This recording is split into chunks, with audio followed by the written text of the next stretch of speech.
away in a manger, no crib for a bed, the little Lord Jesus laid down his sweet head. Welcome to the 12th day of CraftLit, our last day of Christmas compilations for you.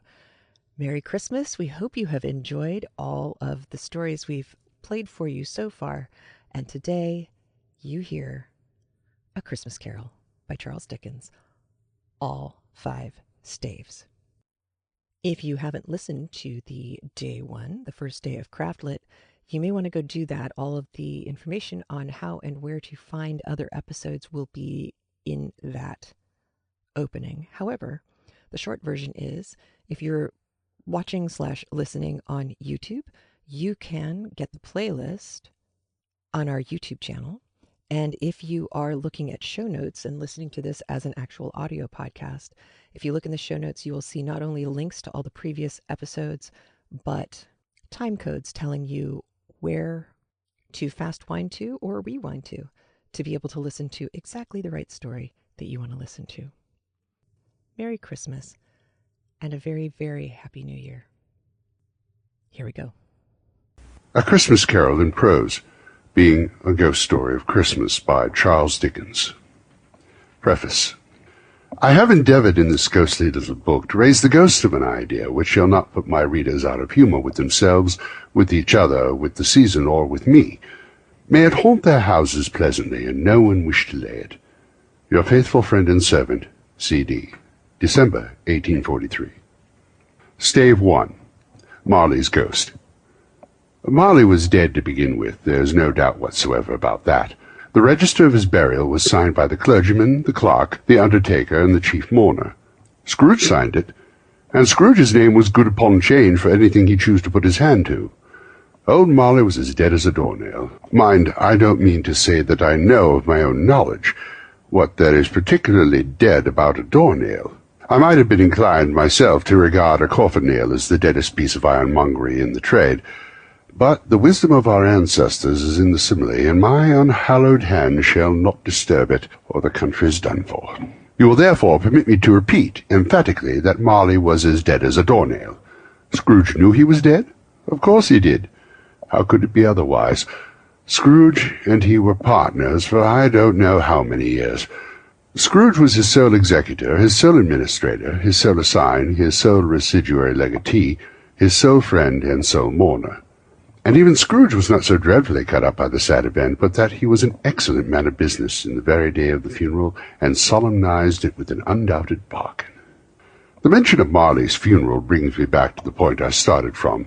There is no doubt that Marley was dead. This should be distinctly understood, or nothing wonderful can come of the story I am going to relate. If we were not perfectly convinced that Hamlet's father died before the play began, there would be nothing more remarkable in his taking a stroll at night, in an easterly wind, upon his own ramparts than there would be of any other middle-aged gentleman rashly turning out after dark in a breezy spot, say St. Paul's churchyard, for instance, literally to astonish his son's weak mind. Scrooge never painted out old Marley's name. There it stood, years afterwards, above the warehouse door, Scrooge and Marley. The firm was known as Scrooge and Marley. Sometimes people new to the business called Scrooge, and sometimes Marley, but he answered to both names. It was all the same to him. Oh, but he was a tight-fisted hand at the grindstone, Scrooge. A squeezing, wrenching, grasping, scraping, clutching, covetous old sinner, hard and sharp as flint, from which no steel ever struck out generous fire. Secret and self-contained and solitary as an oyster.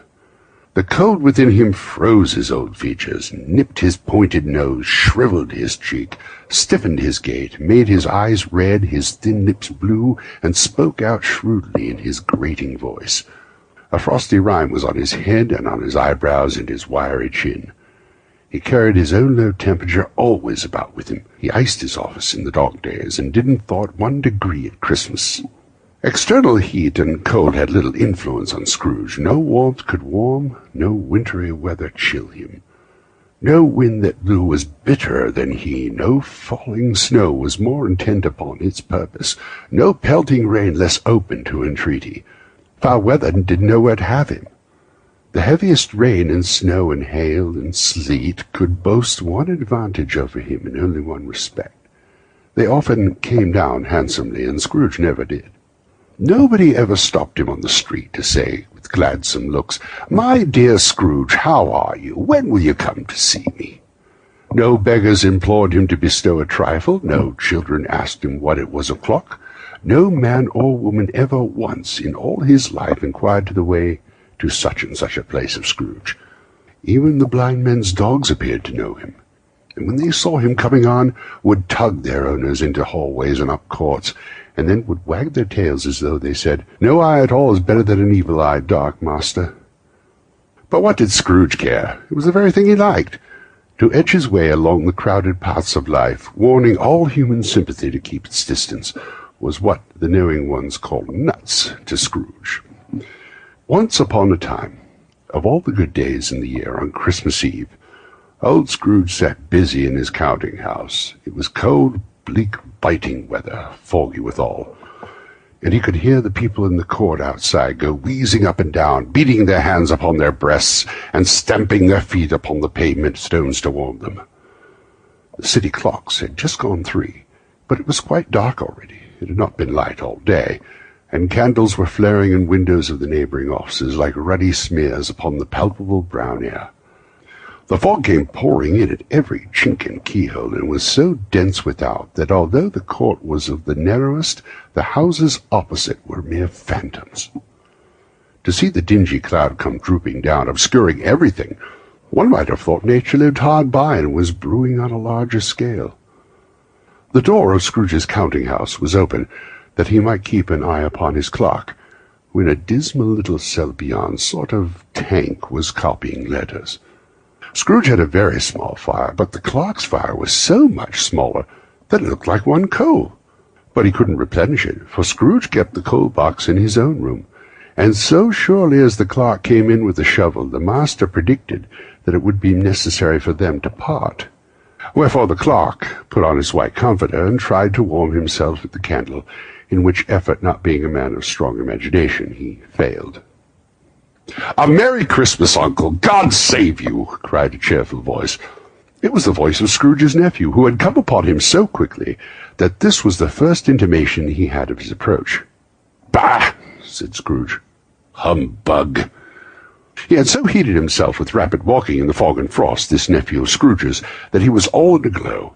His face was ruddy and handsome, his eyes sparkled, and his breath smoked again.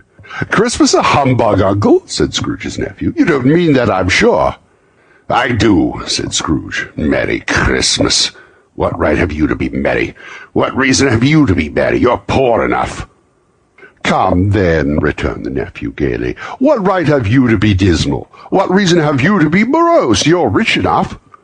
Scrooge, having no better answer ready at the spur of the moment, said "Bah!" again, and followed up with "Humbug!" "Don't be cross, Uncle," said the nephew. "What else could I be," returned the uncle, "when I live in such a world of fools as this? Merry Christmas, out upon Merry Christmas! What's Christmas time to you but a time for paying bills without money, a time for finding yourself a year older but not an hour richer, time for balancing your books and having every item in 'em through a round dozen a month presented dead against you? If I could work my will," said Scrooge indignantly, "every idiot who goes about with Merry Christmas on his lips should be boiled in his own pudding and buried with a stake of holly through its heart, he should." "Uncle," pleaded the nephew. "Nephew!" returned the uncle sternly. "Keep Christmas in your own way, and let me keep it in mine." "Keep it?" repeated Scrooge's nephew. "But you don't keep it." "Let me leave it alone, then," said Scrooge. "Much good it may do you, much good it has ever done you." "There are many things from which I have derived good, by which I have not profited, I dare say," returned the nephew. "Christmas among the rest. But I am sure I have always thought of Christmas time, when it has come round, apart from the veneration to its sacred name and origin, if anything belonging to it can be apart from that, as a good time, a kind, forgiving, charitable, pleasant time, the only time I know of in the long calendar of the year when men and women seem by one consent to open their shut-up hearts freely, and to think of people below them as if they really were fellow passengers to the grave, and not another race of creatures bound on other journeys, and therefore, uncle, though it has never put a scrap of gold and silver in my pocket, I believe that it has done me good, and will do me good, and I say God bless it." The clerk in the tank involuntarily applauded. Becoming immediately sensible of the impropriety, he poked the fire and extinguished the last frail spark forever. "Let me hear another sound out of you," said Scrooge, "and you'll keep your Christmas by losing your situation." "You're quite a powerful speaker, sir," he said, turning to his nephew. "I wonder you don't go into Parliament." "Don't be angry, uncle. Come, dine with us tomorrow." Scrooge said he would see him. Yes, indeed he would. He went up the whole length of expression and said that he would see him in that extremity first. "But why?" cried Scrooge's nephew. "Why?" "Why did you get married?" said Scrooge. "Because I fell in love." "Because you fell in love," growled Scrooge, as if it were the only thing in the world more ridiculous than a Merry Christmas. "Good afternoon." "Nay, uncle, but you never came to see me before that happened. Why give it as a reason for not coming now?" "Good afternoon," said Scrooge. "I want nothing from you. I ask nothing of you.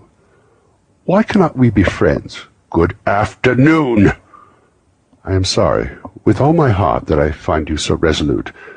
We have never had any quarrel to which I have been a party, but I have made the trial in homage to Christmas, and I'll keep my Christmas humour to the last. So a Merry Christmas, uncle."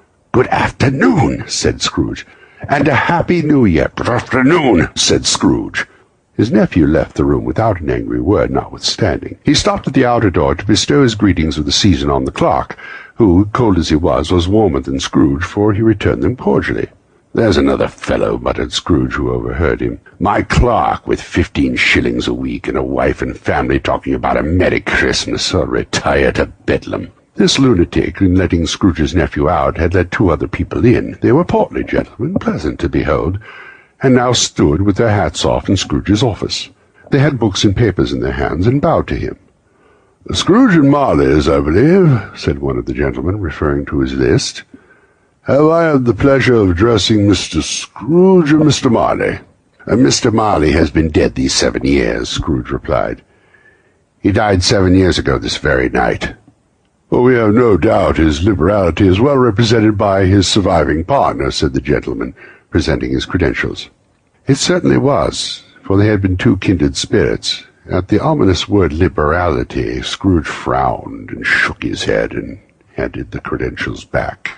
"At this festive season of the year, Mr. Scrooge," said this gentleman, taking up a pen, "it is more than usually desirable that we should make some slight provision for the poor and destitute, who suffer greatly at this present time. Many thousands are in want of common necessaries. Hundreds of thousands are in want of common comfort, sir." "Are there no prisons?" said Scrooge.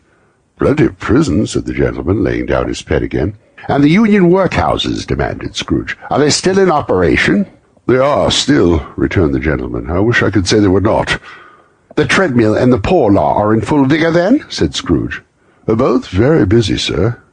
"Oh, I was afraid from what you said at first that something had occurred to stop them in their useful course," said Scrooge. "I'm very glad to hear it." "Under the impression that they scarcely furnish Christian cheer of mind and body to the multitude," returned the gentleman. "A few of us are endeavouring to raise a fund, to buy the poor some meat and drink and means of warmth. We choose this time because it is a time of all others when want is keenly felt, and abundance rejoices. What shall I put you down for?" "Nothing," Scrooge replied. "You wish to be anonymous?" "I wish to be left alone," said Scrooge. "Since you ask me what I wish, gentlemen, that is my answer. I don't make merry myself at Christmas, and I can't afford to make idle people merry. I help to support the establishments I have mentioned. They cost enough, and those who are badly off must go there." "Many can't go there, and many would rather die." "If they would rather die," said Scrooge, "they'd better do it and decrease the surplus population. Besides—" "Excuse me, I don't know that, but you might know it," observed the gentleman. "It's not my business," Scrooge returned. "It's enough for a man to understand his own business and not to interfere with other people's. Mine occupies me constantly. Good afternoon, gentlemen." Seeing clearly that this would be useless to pursue the point, the gentleman withdrew. Scrooge resumed his labours with an improved opinion of himself, and in a more facetious temper than usual with him.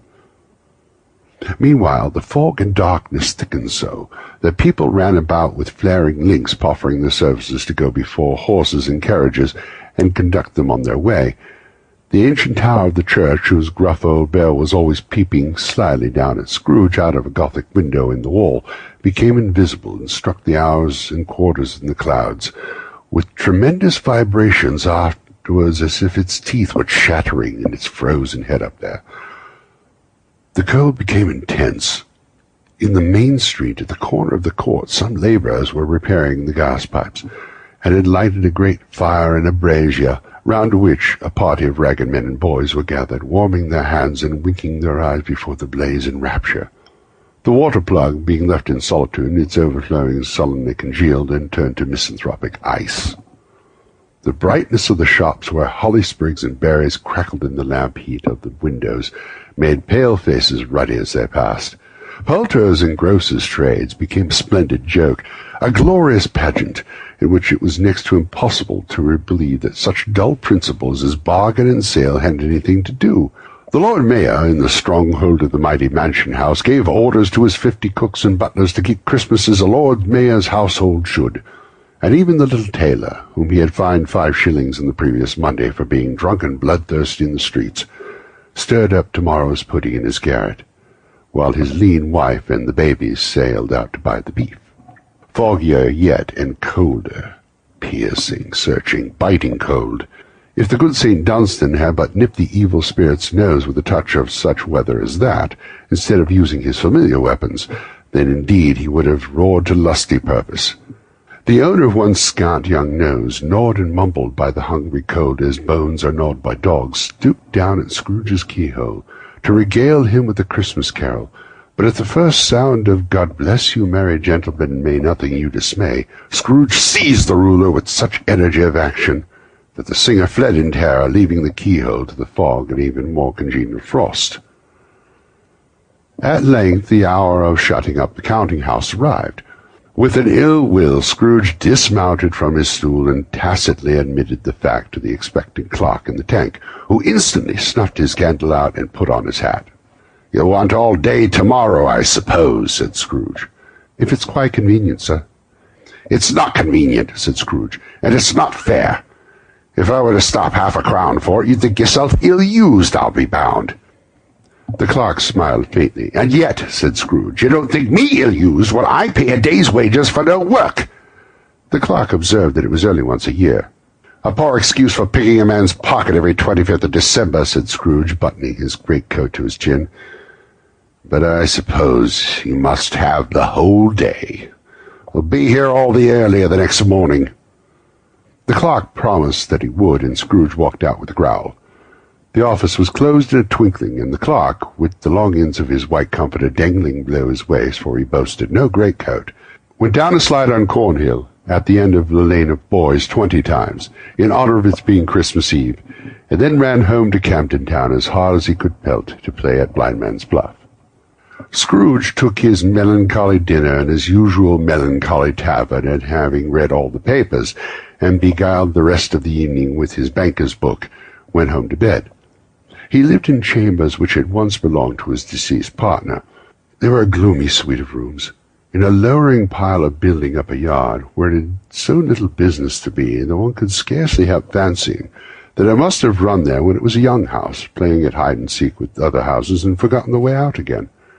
It was old enough now and dreary enough, for nobody lived in it but Scrooge, the other rooms being all let out as offices. The yard was so dark that even Scrooge, who knew its every stone, was fain to grope with his hands. The fog and frost so hung about the black old gateway of the house that it seemed as if the genius of the weather sat in mournful meditation on the threshold.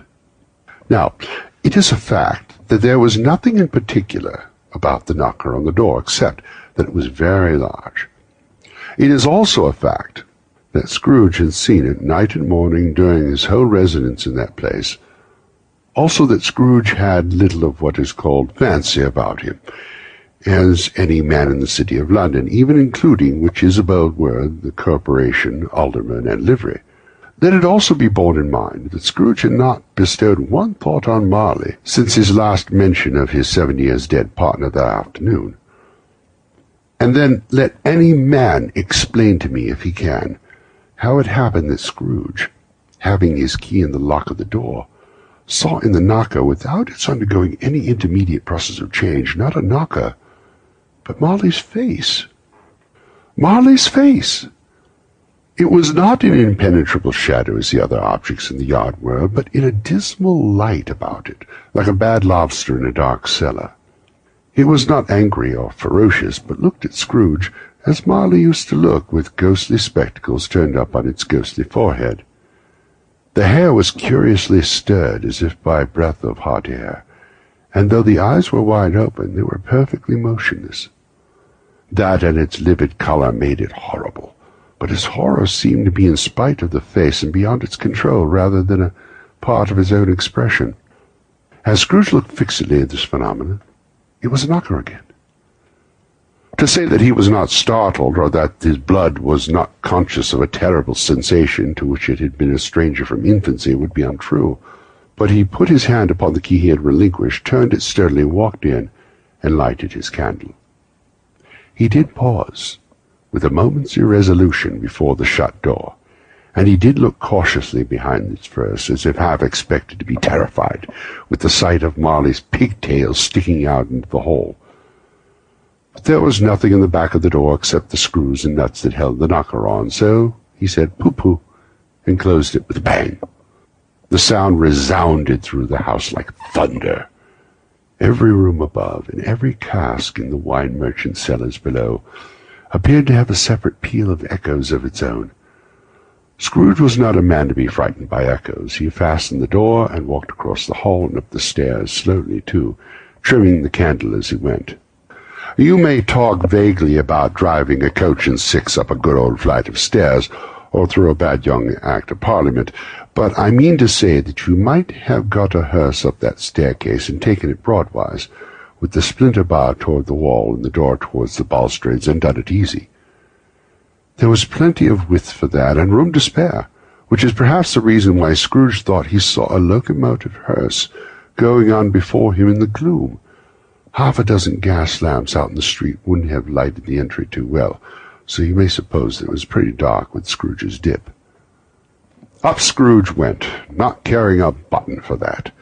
Darkness is cheap, and Scrooge liked it. But before he shut his heavy door, he walked through his rooms to see that all was right. He had just enough recollection of the face to desire to do that. Sitting room, bedroom, lumber room, all as he should be. Nobody under the table, nobody under the sofa. A small fire in the grate, spoon and basin ready, and the little saucepan of gruel Scrooge had a coat in his head upon the hob. Nobody under the bed, nobody in the closet, nobody in his dressing gown, which was hanging up in a suspicious attitude against the wall. Lumber room as usual, old fire guard, 2 shoes, 2 fish baskets, washing stand on 3 legs, and a poker. Quite satisfied, he closed his door and locked himself in. Double-locked himself in, which was not his custom. Thus secured against surprise, he took off his cravat, put on his dressing gown and slippers and his nightcap, and sat down before the fire to take his gruel. It was a very low fire indeed, nothing on such a bitter night. He was obliged to sit close to it and brood over it, before he could extract the least sensation of warmth from such a handful of fuel. The fireplace was an old one, built by some Dutch merchant long ago, and paved all around with quaint Dutch tiles designed to illustrate the Scriptures. There were Cains and Abels, Pharaoh's daughters, queens of Sheba, angelic messengers descending through the air on clouds like feather-beds, Abraham's, Belteshazzar's apostles putting off to sea in butter-boats, hundreds of figures to attract his thoughts, and yet that face of Marley, 7 years dead, came like the ancient prophet's rod and swallowed up the whole. If each smooth tile had been a blank at first, with power to shape some picture on its surface from the disjointed fragments of his thoughts, there would have been a copy of old Marley's head on every one. "Humbug!" said Scrooge, and walked across the room. After several turns he sat down again. As he drew his head back in the chair, his glance happened to rest upon a bell, a disused bell that hung in the room and communicated for some purpose now forgotten with the chamber in the highest story of the building. It was with great astonishment, and with a strange inexplicable dread, that as he looked he saw this bell begin to swing. It swung so softly in the outset that it scarcely made a sound, but soon it rang loudly, and so did every bell in the house. This might have lasted half a minute, or a minute, but it seemed an hour. The bells ceased as they had begun together. They were succeeded by a clanking noise, deep down below, as if some person were dragging a heavy chain over the casks of the wine merchant's cellar. Scrooge then remembered to have heard that ghosts in haunted houses were described as dragging chains. The cellar door flew open with a booming sound, and then he heard the noise much louder on the floors below, then coming up the stairs, then coming straight towards the door. "It's humbug still," said Scrooge. "I won't believe it." His colour changed, though, when, without a pause, it came on through the heavy door and passed into the room before his eyes. Upon it coming in, the dying flame leapt up as though it cried, "I know him! Marley's ghost!" and fell again. The same face, the very same. Marley in his pigtail, usual waistcoat, tights, and boots, the tassels on the latter bristling like his pigtail, and his coat skirts and the hair upon his head. The chain he drew was clasped about the middle. It was long and wound about him like a tail, and it was made, for Scrooge observed it closely, of cash-boxes, keys, padlocks, ledgers, deeds, and heavy purses wrought in steel. His body was transparent, so that Scrooge, observing him, and looking through his waistcoat, could see the 2 buttons on his coat behind. Scrooge had often heard that Marley had no bowels, but he had never believed it until now. Nor did he believe it even now, although he looked the phantom through and through, and saw it standing before him, though he felt the chilling influence of its death-cold eyes, and marked the very texture of the folded kerchief bound round its head and chin, which wrapper he had not observed before. He was still incredulous, and fought against his senses. "How now?" said Scrooge, caustic and cold as ever. "What do you want of me?" "Much." Marley's voice, no doubt about it. "Who are you?"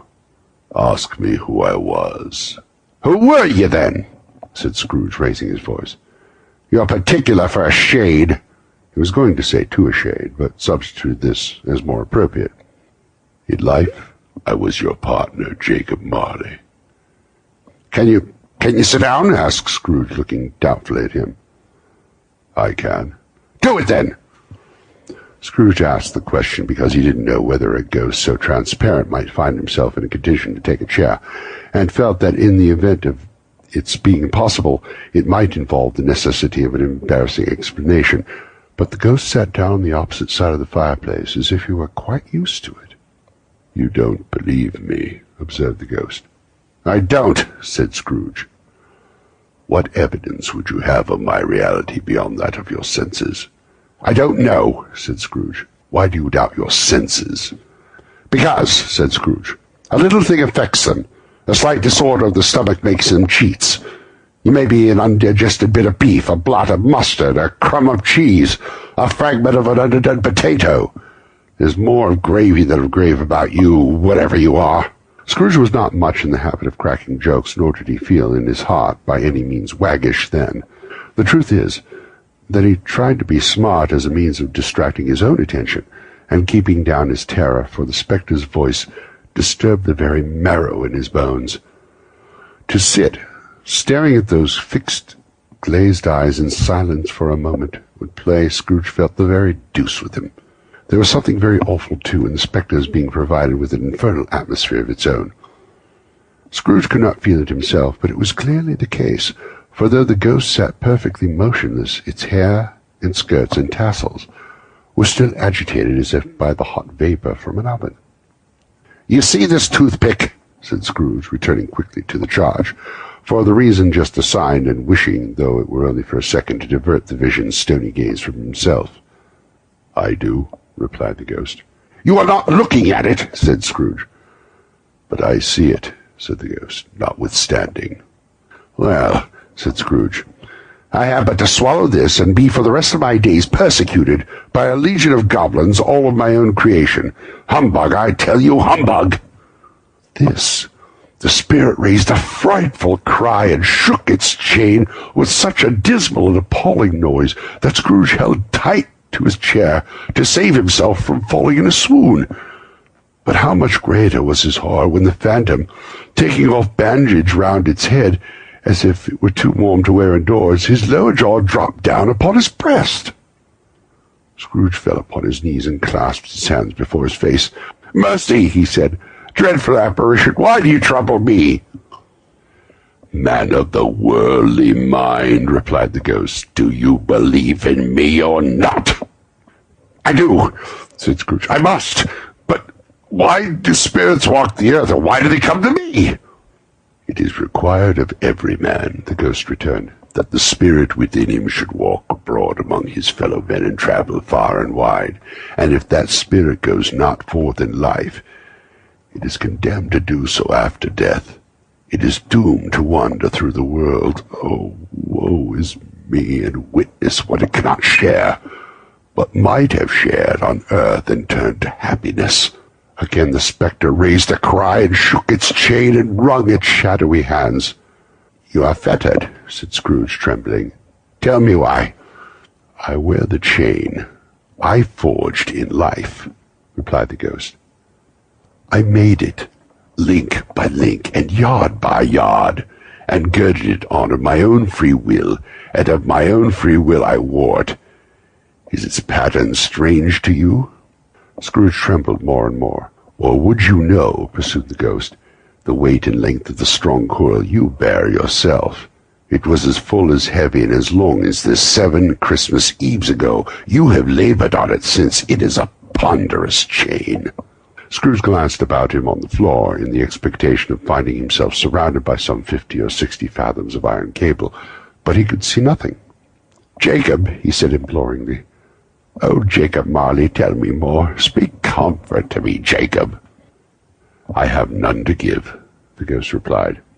"It comes from other regions, Ebenezer Scrooge, and is conveyed by other ministers to other kinds of men. Nor can I tell you what I would. A very little more is all permitted to me. I cannot rest, I cannot stay, I cannot linger anywhere. My spirit never walked beyond our counting-house. Mark me! In life my spirit never roved beyond the narrow limits of our money-changing hole, and weary journeys lie before me." It was a habit of Scrooge, whenever he became thoughtful, to put his hands in his breeches pockets.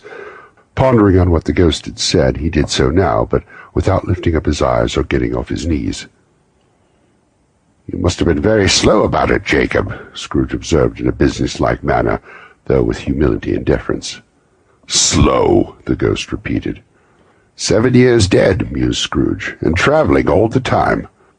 "The whole time," said the ghost. "No rest, no peace, incessant torture and remorse." "You travel fast?" said Scrooge. "On the wings of the wind," replied the ghost. "You might have got over a great quantity of ground in 7 years," said Scrooge. The ghost, on hearing this, set up another cry, and clanked its chain so hideously in the dead silence of the night that the ward would have been justified in indicting it for a nuisance. "Oh, captive bound in double iron!" cried the phantom. "Not to know the ages of incessant labor by immortal creatures, for this earth must pass into eternity before the good of which it is susceptible is all developed. Not to know that any Christian spirit walking kindly in its little sphere, whatever it may be, will find its mortal life too short for its vast means of usefulness. Not to know that no space of regret can make amends for one's life's opportunity misused. Yet such was I, oh, such was I!" "But you were always a good man of business, Jacob," faltered Scrooge, who now began to apply this to himself. "Business!" cried the ghost, wringing his hands again. "Mankind was my business. The common welfare was my business. Charity, mercy, forbearance, and benevolence were all my business. The dealings of my trade were but a drop of water in the comprehensive ocean of my business. He held up the chain at arm's length as if it were the cause of all its unavailing grief, and flung it heavily upon the ground again. At this time of the rolling year, the spectre said, I suffer most. Why did I walk through the crowds of fellow beings with my eyes turned down, and never raise them to that blessed star which led the wise men to a poor abode? Were there no poor homes to which its light would have conducted me?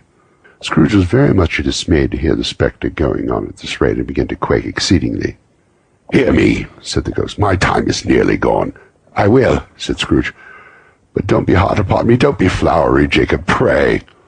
How is it that I appear before you in a shape that you can see I may not tell? I have sat invisible beside you many and many a day. This was not an agreeable idea. Scrooge shivered and wiped the perspiration from his brow. That is no light part in my penance, pursued the ghost. I am here tonight to warn you that you have yet a chance and hope of escaping my fate. A chance and hope of my procuring Ebenezer. You are always a good friend to me, said Scrooge. Thank ye. You will be haunted, resumed the ghost, by 3 spirits. Scrooge's countenance fell almost as low as the ghost's had done. Is that the chance and hope you mentioned, Jacob? He demanded in a faltering voice. It is. I think I'd rather not, said Scrooge. Without their visits, said the ghost, you cannot hope to shun the path I tread. Expect the first tomorrow when the bell tolls 1. Couldn't I take 'em all at once and have it over, Jacob? hinted Scrooge. Expect the second on the next night at the same hour, the third upon the next night when the last stroke of 12 has ceased to vibrate. Look to see me no more, and look that, for your own sake, you remember what has passed between us. And when he said these words, the spectre took its wrapper from the table and bound it around its head as before. Scrooge knew this by the smart sound its teeth made when the jaws were brought together by the bandage. He ventured to raise his eyes again and found his supernatural visitor confronting him in an erect attitude, with its chain wound over and about its arm.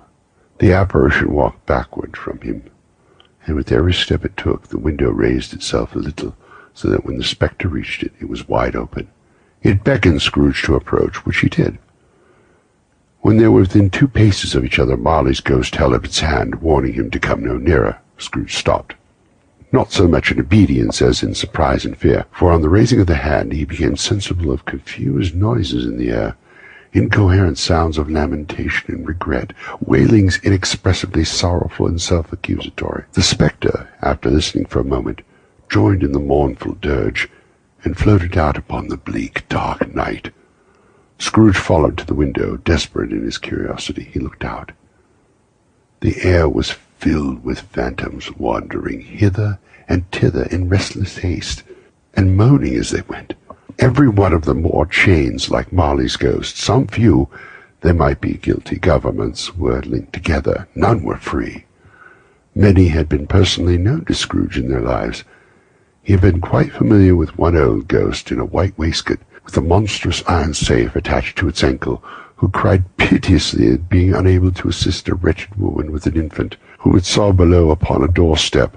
The misery within them all was clearly that they sought to interfere, for good, in human matters, and had lost the power forever.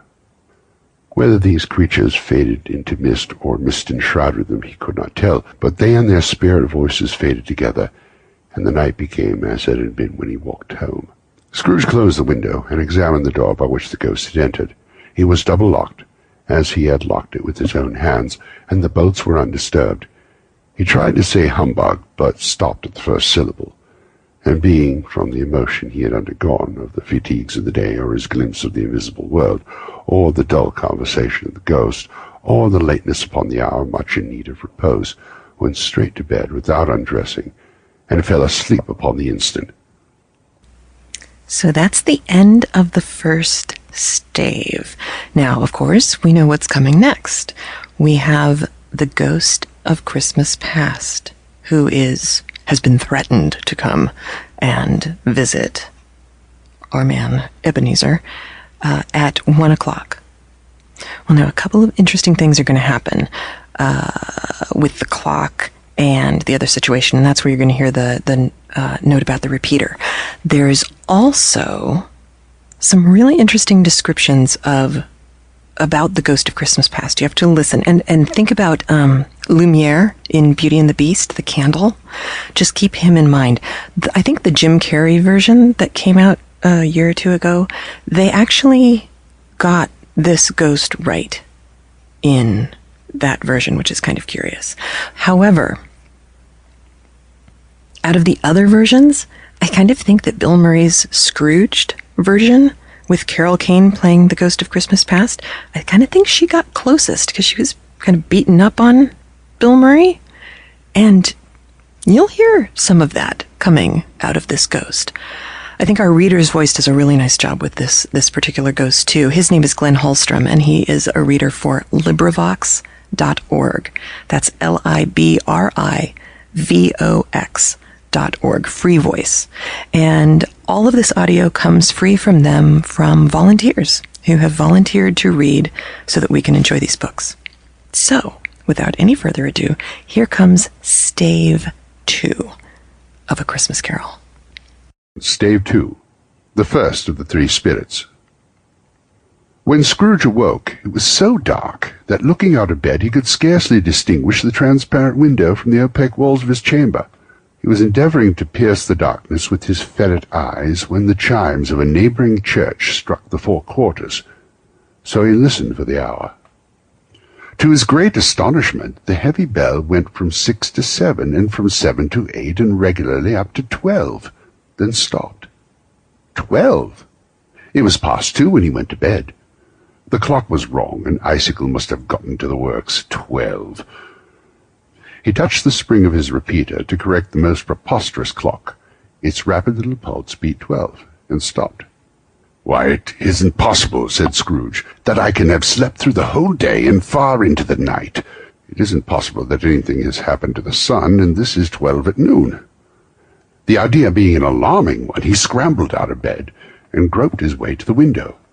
He was obliged to rub the frost off with the sleeve of his dressing gown before he could see anything, and he could see very little then. All he could make out was that it was still very foggy and extremely cold, and that there was no noise of people running to and fro and making a great stir, as there unquestionably would have been if night had beaten off bright day and taken possession of the world. This was a great relief, because 3 days after sight of the first exchange pay of Mr. Ebenezer Scrooge, or his order, and so forth, would have become a mere United States security if there were no days to count by. Scrooge went to bed again and thought and thought, and thought it over and over and over, and could make nothing of it. The more he thought, the more perplexed he was, and the more he endeavoured not to think, the more he thought. Marley's ghost bothered him exceedingly. Every time he resolved within himself, after a mature inquiry, that it was all a dream, his mind flew back again, like a strong spring released to its first position, and presented the same problem to be worked all through.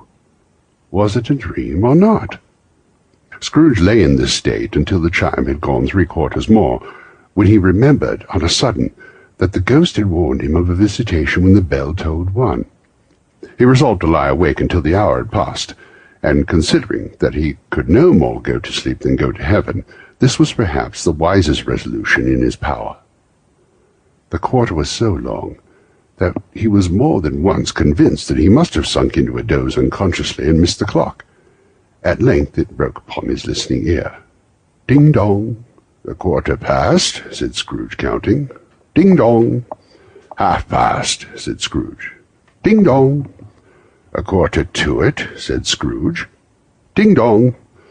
The hour itself," said Scrooge triumphantly, "and nothing else."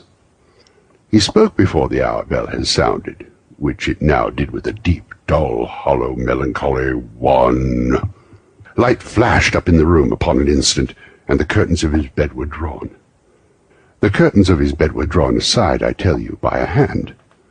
Not the curtains at his feet, nor the curtains at his back, but those to which his face was addressed.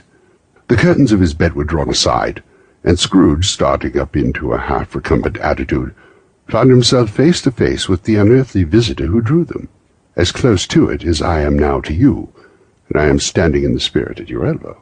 It was a strange figure, like a child, yet not so like a child as like an old man viewed through some supernatural medium, which gave him the appearance of having receded from the view and being diminished to a child's proportions.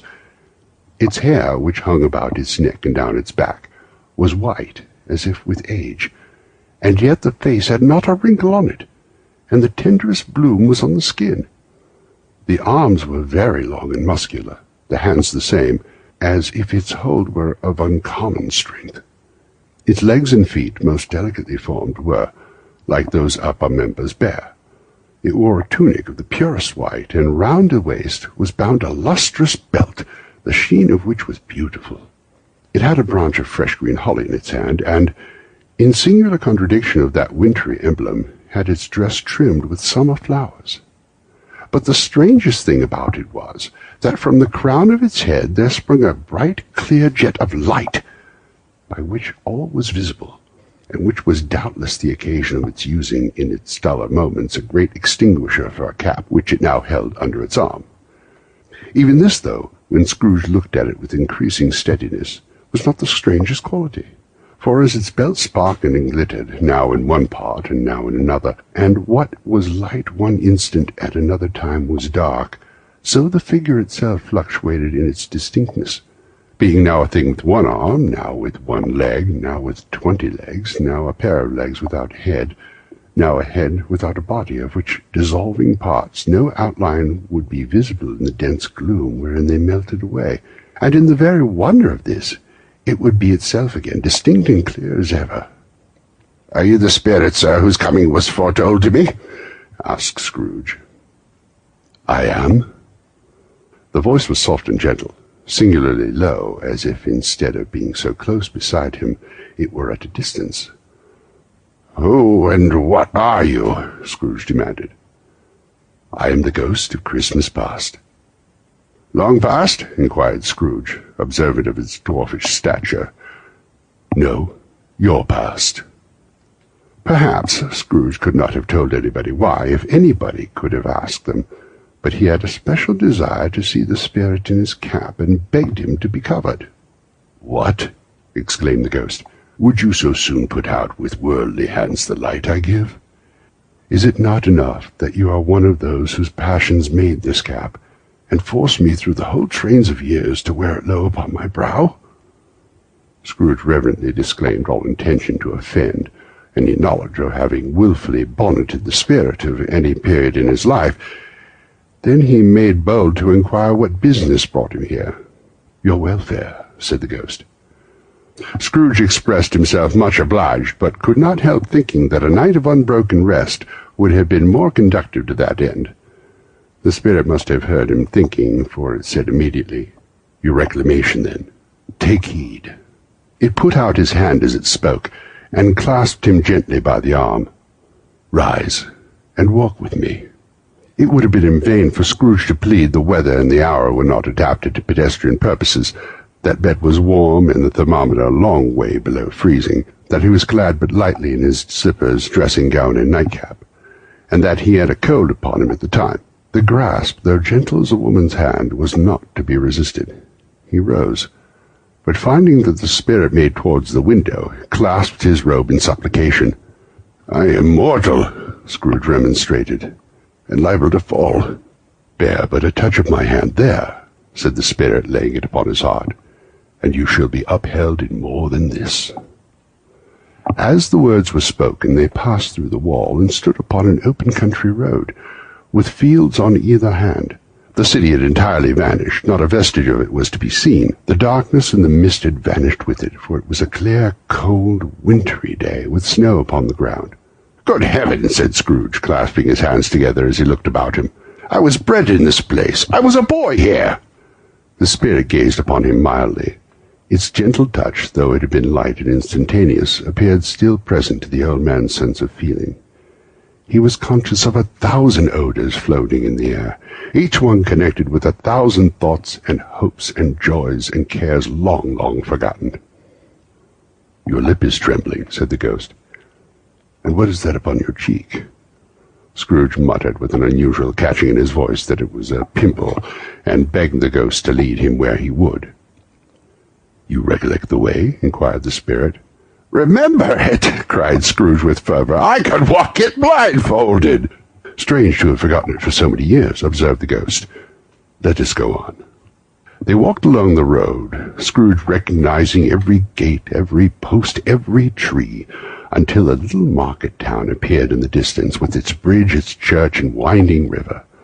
Some shaggy ponies were now seen trotting towards him with boys upon their backs, who called to other boys in country gigs and carts, driven by farmers. All these boys were in great spirits and shouted to each other, until the broad fields were so full of merry music that the crisp air laughed to hear it. These are but shadows of things that have been, said the ghost. They have no consciousness of us. The jostling travellers came on as they came. Scrooge knew and named them every one. Why was he filled with gladness when he heard them give each other Merry Christmas as they parted at cross-yards and byways for several homes? What was Merry Christmas to Scrooge? Out upon Merry Christmas, what good had it ever done to him? The school is not quite deserted, said the ghost. A solitary child, neglected by his friends, is left there still. Scrooge said he knew it, and he sobbed. They left the high road by a well-remembered lane and soon approached a mansion of dull red brick with a little weathercock-surmounted cupola on the roof and a bell hanging in it. It was a large house, but one of broken fortunes, for the spacious offices were little used. Their walls were damp and mossy, their windows broken and their gates decayed. Fowls clucked and strutted in the stables, and the coach-houses and sheds were overrun with grass.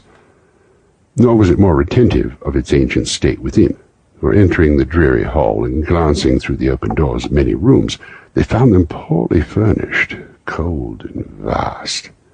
There was an earthly savour in the air, a chilly barrenness in the place, which associated itself somehow with too much getting up by candlelight and not too much to eat. They went, the ghost and Scrooge, across the hall to a door at the back of the house. It opened before them and disclosed a long, bare, melancholy room, made barer still by lines of plain deal forms and desks. At one of these a lonely boy was reading near a feeble fire, and Scrooge sat down upon a form and wept to see his poor forgotten self as he used to be. Not a latent echo in the house, not a squeak and scuffle from the mice behind the panelling, not a drip from the half-thawed water-spout in the dull yard behind, not a sigh among the leafless boughs of one despondent poplar, not the idle swinging of an empty stone-house door, no, not a clicking of the fire, but fell upon the heart of Scrooge with a softening influence, and gave a freer passage to his tears. The spirit touched him on the arm and pointed to his younger self, intent upon his reading. Suddenly a man in foreign garments, wonderfully real and distinct to look at, stood outside the window with an axe stuck in his belt, and leading by the bridle an ass laden with wood. "Why, it's Ali Baba!" Scrooge exclaimed in ecstasy. "Dear old honest Ali Baba, yes, I know. One Christmas time, when yon solitary child was left here all alone, he did come, for the first time, just like that. Poor boy. And Valentine," said Scrooge, "and his wild brother Orson, there they go. And what's his name, who was put down in his drawers asleep at the gate of Damascus? Don't you see him? And the Sultan's groom turned upside down by the genie. There he is upon his head. I'm glad of it. What business had he to be married to the princess?"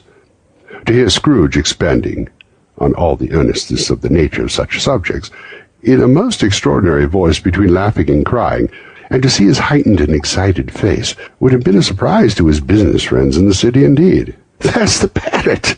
cried Scrooge. "Green body and yellow tail, with a thing like lettuce growing out of the top of his head. There he is. Poor Robinson Crusoe, he called him when he came home again after sailing round the island.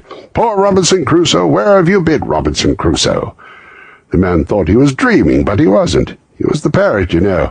There goes Friday, running for his life in the little creek. Hallo, hop, halloo! Then, with the rapidity of transition very foreign to his usual character, he said, in a pity of his former self, "Poor boy," and cried again. "I wish," Scrooge muttered, putting his hand in his pocket, and looking about him after drying his eyes with his cuff. "But it's too late now." "What is the matter?" asked the spirit. "Nothing," said Scrooge. "Nothing. There was a boy singing a Christmas carol in my door last night. I should like to have given him something, that's all." The ghost smiled thoughtfully and waved its hand, saying as it did so, "Let us see another Christmas." Scrooge's former self grew larger at the words, and the room became a little darker and more dirty. The panels shrunk, the windows cracked, fragments of plaster fell out of the ceiling, and the naked lathes were shown instead. But how all this was brought about, Scrooge knew no more than you do. He only knew that it was quite correct, that everything had happened so, that there he was, alone again, when all the other boys had gone home for the jolly holidays. He was not reading now, but walking up and down despairingly. Scrooge looked at the ghost, and with a mournful shaking of his head glanced anxiously towards the door. It opened, and a little girl, much younger than the boy, came darting in, putting her arms about his neck and often kissing him, addressed him as her dear, dear brother. "I have come to bring you home, dear brother," said the child, clapping her tiny hands and bending down to laugh. "To bring you home, home, home." "Home, little fan?" returned the boy. "Yes," said the child, brimful with glee. "Home for good and all. Home for ever and ever. Father is so much kinder than he used to be, that home's like heaven. He spoke so gently to me one dear night when I was going to bed that I was not afraid to ask him once more if he might come home, and he said, 'Yes, you should,' and he sent me in a coach to bring you. And you're to be a man," said the child, opening her eyes, "and never come back here, but first we'll be together all Christmas long, and have the merriest time in the world." "You're quite a woman, little fan," exclaimed the boy. She clapped her hands and laughed, and tried to touch his head, but being too little, laughed again and stood on tiptoe to embrace him. She then began to drag him in her childish eagerness towards the door, and he, nothing loath to go, accompanied her. A terrible voice in the hall cried, "Bring down Master Scrooge's box there!" And in the hall appeared the schoolmaster himself, who glared on Master Scrooge with a ferocious condescension, and threw him into a dreadful state of mind by shaking hands with him. He then conveyed him and his sister into the veriest old well of a shivering best parlour that he ever was seen, where the maps upon the wall and the celestial and terrestrial globes in the window were waxy with cold. Here he produced a decanter of curiously light wine and a block of curiously heavy cake, and administered instalments to those dainties to the young people, at the same time sending out a meagre servant to offer a glass of something to the postboy, who answered that he thanked the gentleman, but if it was the same tap as he had tasted before, he had rather not.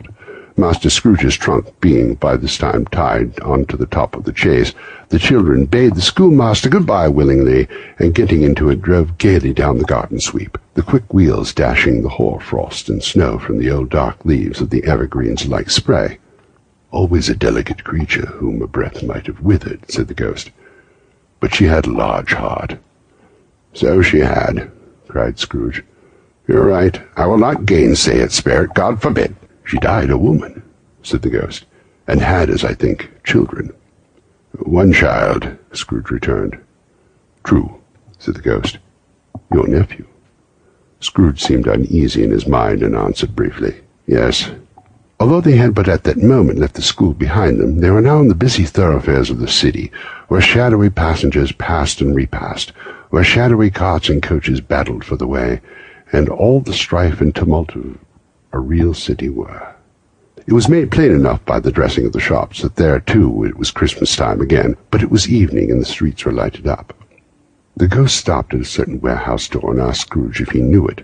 "Know it?" said Scrooge. "I was apprenticed here." They went in, at the sight of an old gentleman in a Welsh wig sitting behind such a high desk that if he had been 2 inches taller he must have knocked his head against the ceiling.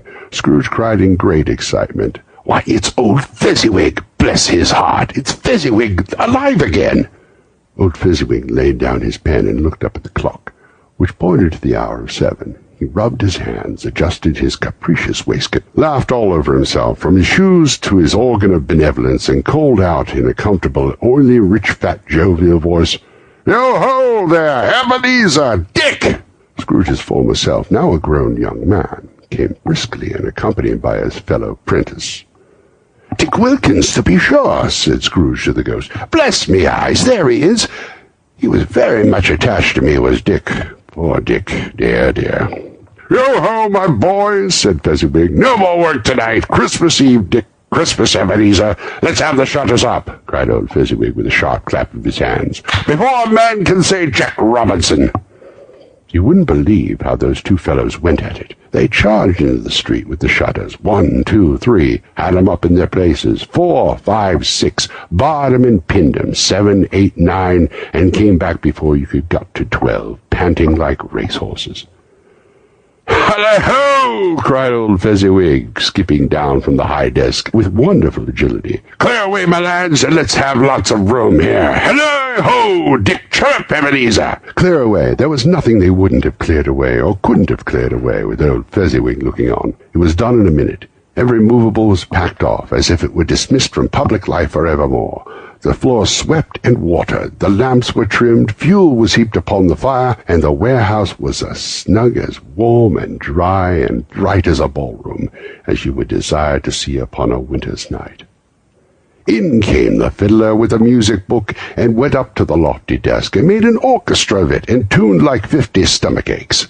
In came Mrs. Fezziwig, one vast substantial smile. In came the 3 Miss Fezziwigs, beaming and lovable. In came the 6 young followers whose hearts they broke. In came all the young men and women employed in the business. In came the housemaid with her cousin the baker. In came the cook with her brother's particular friend the milkman. In came the boy from over the way, who was suspected of not having board enough from his master, trying to hide himself behind the girl from next door, but one who was proved to have had her ears pulled by her mistress. In they all came, one after another, some shyly, some boldly, some gracefully, some awkwardly, some pushing, some pulling. In they all came anyhow and everyhow. Away they all went, 20 couple at once, danced half round and back again the other way, down the middle and up again, round and round in various stages of affectionate grouping, old top couple always turning up in the wrong place, new top couple starting off again. As soon as they got there, all top couples at last, and not a bottom one to help him. When this result was brought about, old Fezziwig, clapping his hands to stop the dance, cried out, "Well done!" And the fiddler plunged his hot face into a tub of porter specially provided for that purpose. But scorning rest, upon his reappearance, he instantly began again, though there were no dancers yet, as if the fiddler had been carried home exhausted in a shutter, and he were a brand-new man resolved to beat them out of sight or perish. There were more dances, there were more forfeits, and more dances, and there was cake, and there was negus, and there was a great piece of cold roast, and there was a great piece of cold boiled, and there were mince pies, and plenty of beer. But the great effect of the evening came after the roast and boiled, when the fiddler, an artful dog mind, the sort of man who knew his business better than you or I could have told him, struck up Sir Roger de Coverley. Then old Fezziwig stood out to dance with Mrs. Fezziwig, top couple too, and a good stiff piece of work cut out for them, 3 or 4 and 20 pair of partners, people who were not to be trifled with, people who would dance and had no notion of walking. But if they had been twice as many, 4 times, old Fezziwig would have been a match for them, and so would Mrs. Fezziwig. As to her, she was worthy to be his partner in every sense of the term. If that's not high praise, tell me higher, and I'll use it. A positive light appeared to issue from Fezziwig's calves. They shone in every part of the dance like moons. You wouldn't have predicted at any time what would have become of him next. And then old Fezziwig and Mrs. Fezziwig had gone all through the dance, advance and retire, both hands to your partner, bow and curtsy, corkscrew, thread the needle, and back again your place. Fezziwig cut so deftly he appeared to wink with his legs, and came upon his feet again without a stagger. When the clock struck 11, the domestic ball broke up. Mr. and Mrs. Fezziwig took their stations, one on either side of the door, with shaking hands with every person individually as he or she went out and wished him or her a Merry Christmas. When everybody had retired but the 2 princesses, they did the same to them, and thus the cheerful voices died away, and the lads were left to their beds, which were under the counter in the back shop. During this whole time, Scrooge had acted like a man out of his wits. His heart and soul were in the scene, and with his former self he corroborated everything, remembered everything, enjoyed everything, and underwent the strangest agitation. It wasn't until now, when the bright faces of his former self and Dick were turned from him, that he remembered the ghost, and became conscious that it was looking full upon him, while the light upon its head burned very clear. "A small matter," said the ghost, "to make these silly folks so full of gratitude." "Small?" echoed Scrooge. The spirit signed him to listen to the two princesses, who were pouring out their hearts in praise of Fezziwig, and when he had done so, said, "Why, is it not? He had spent but a few pounds of your mortal money, 3 or 4 perhaps. Is that so much that he deserves this praise?" "It isn't that," said Scrooge, heated by the remark, and speaking unconsciously like his former, not his latter self. "It isn't that, Spirit. He has the power to render us happy or unhappy, to make our service light or burdensome, a pleasure or a toil. Say that his power lies in words and looks, in things so slight and insignificant that it is impossible to add or count them up. What then? The happiness he gives is quite as great as if it cost a fortune." He felt the spirit's glance and stopped. "What is the matter?" asked the ghost. "Nothing in particular," said Scrooge. "Something, I think," the ghost insisted. "No," said Scrooge. "No, I should like to be able to say a word or two to my clock just now, that's all." His former self turned down the lamps as he gave utterance to the wish, and Scrooge and the ghost again stood side by side in the open air. "My time grows short," observed the spirit. "Quick." This was not addressed to Scrooge or to anyone whom he could see, but it produced an immediate effect. For again Scrooge saw himself. He was older now, a man in the prime of life. His face had not the harsh and rigid lines of later years, but had begun to wear the signs of care and avarice. There was an eager, greedy, restless motion in the eye, which showed the passion that had taken root, and where the shadow of the growing tree would fall. He was not alone, but sat by the side of a fair young woman in a mourning dress, in whose eyes there were tears which sparkled in the light that shone out of the ghost of Christmas past. "It matters little," she said softly. "To you very little. Another idol has displaced me, and if I can cheer and comfort you in time to come, as I would have tried to do, I have no just cause to grieve." "What idol has displaced you?" he rejoined. "A golden one." "This is an even-handed dealing of the world," he said. "There is nothing on which it is so hard as poverty, and there is nothing it professes to condemn with such severity as the pursuit of wealth." "You fear the world too much," she answered gently. "All your other hopes have merged into the hope of being beyond the chance of its sordid reproach.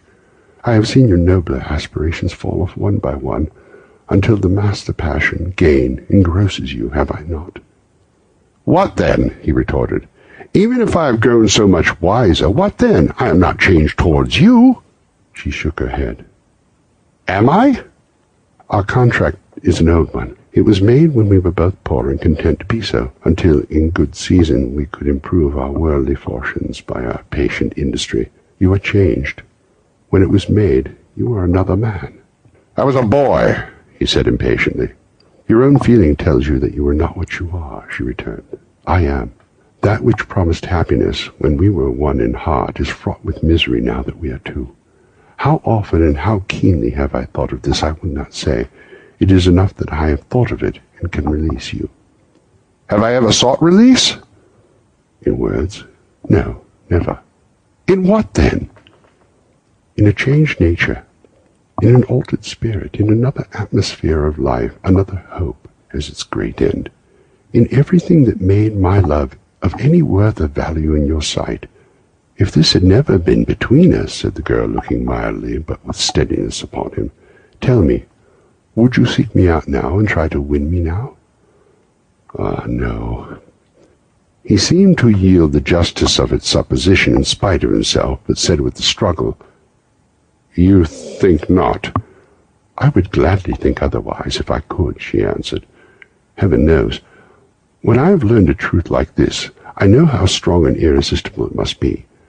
But if you were free today, tomorrow, yesterday, can even believe that you would choose a dowerless girl, you who, in your very confidence with her, weigh everything by gain, or choosing her, if for a moment you are false enough to your one guiding principle to do so, Do I not know that your repentance and regret would surely follow? I do, and I release you, with a full heart, for the love of him you once were." He was about to speak, but with her head turned from him, she resumed, "You may. The memory of what is past half makes me hope you will have pain in this. A very, very brief time, and you will dismiss the recollection of it gladly as an unprofitable dream, from which it has happened well that you awoke. May you be happy in the life that you have chosen." She left him, and they parted. "Spirit," said Scrooge, "show me no more. Conduct me home. Why do you delight to torture me?" "One shadow more," exclaimed the ghost. "No more," cried Scrooge. "No more. I do not wish to see it. Show me no more." But the relentless ghost pinioned him in both arms and forced him to observe what happened next. They were in another scene and place, a room not very large or handsome, but full of comfort.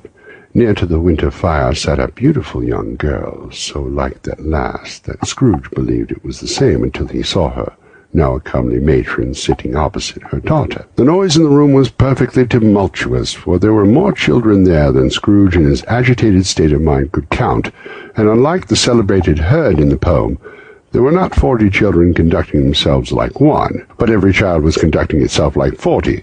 The consequences were uproarious beyond belief, but no one seemed to care. On the contrary, the mother and daughter laughed heartily and enjoyed it very much, and the latter, soon beginning to mingle in the sports, got pillaged by the young brigands most ruthlessly.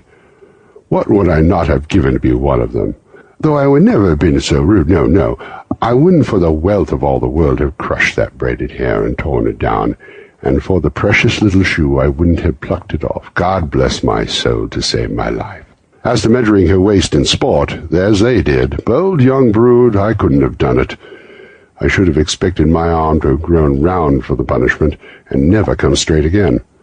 And yet I should have dearly liked, I own, to have touched her lips, to have questioned her, that she might have opened them, to have looked upon the lashes of her downcast eyes, and have never raised a blush, to have let loose waves of hair, an inch of which would be a keepsake beyond price. In short, I should have liked, I do confess, to have the lightest license of a child, and yet have been man enough to know its value.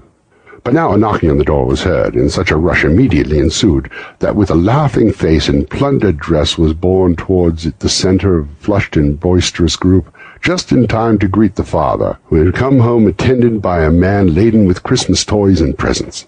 Then the shouting and struggling, and the onslaught that was made on the defenceless porter, the scaling him with chairs for ladders to drive into his pockets, despoil him with brown paper parcels, hold on tight by his cravat, hug him round the neck, pummel his back, and kick his legs in irrepressible affection. The shouts of wonder and delight with which the development of every package was received. The terrible announcement that the baby had taken in the act of putting a doll's frying pan into his mouth, and was more than suspected of having swallowed a fictitious turkey glued on a wooden platter. The immense relief of finding this a false alarm, the joy, the gratitude, and ecstasy, they were all indescribable alike. It is enough that by degrees the children and their emotions had got out of the parlour, and by one stair at a time, up to the top of the house, when they went to bed, and so subsided. And now Scrooge looked on more attentively than ever when the master of the house, having his daughter leaning fondly on him, sat down with her and her mother at his own fireside, and when he thought that such another creature, quite as graceful and as full of promise, might have called him father, and had been a springtime in the haggard winter of his life, his sight grew very dim indeed. "Belle," said the husband, turning to his wife with a smile, "I saw an old friend of yours this afternoon." "Who was it?" "Guess." "How can I? Tut, I don't know," she added in the same breath, laughing as he laughed. "Mr. Scrooge." "Mr. Scrooge it was. I passed his office window, and it was not shut up, and he had a candle inside. I could scarcely help seeing him. His partner lies upon the point of death, I hear, and there he sat alone, quite alone in the world, I do believe." "Spirit," said Scrooge in a broken voice, "remove me from this place." "I have shown you the shadows of things that have been," said the ghost. "That they are what they are, do not blame me." "Remove me," Scrooge exclaimed. "I cannot bear it." He turned upon the ghost, and seeing that it looked upon him with a face in which some strange way there were fragments of all faces it had shown him, wrestled with it. "Leave me! Take me back! Haunt me no longer!"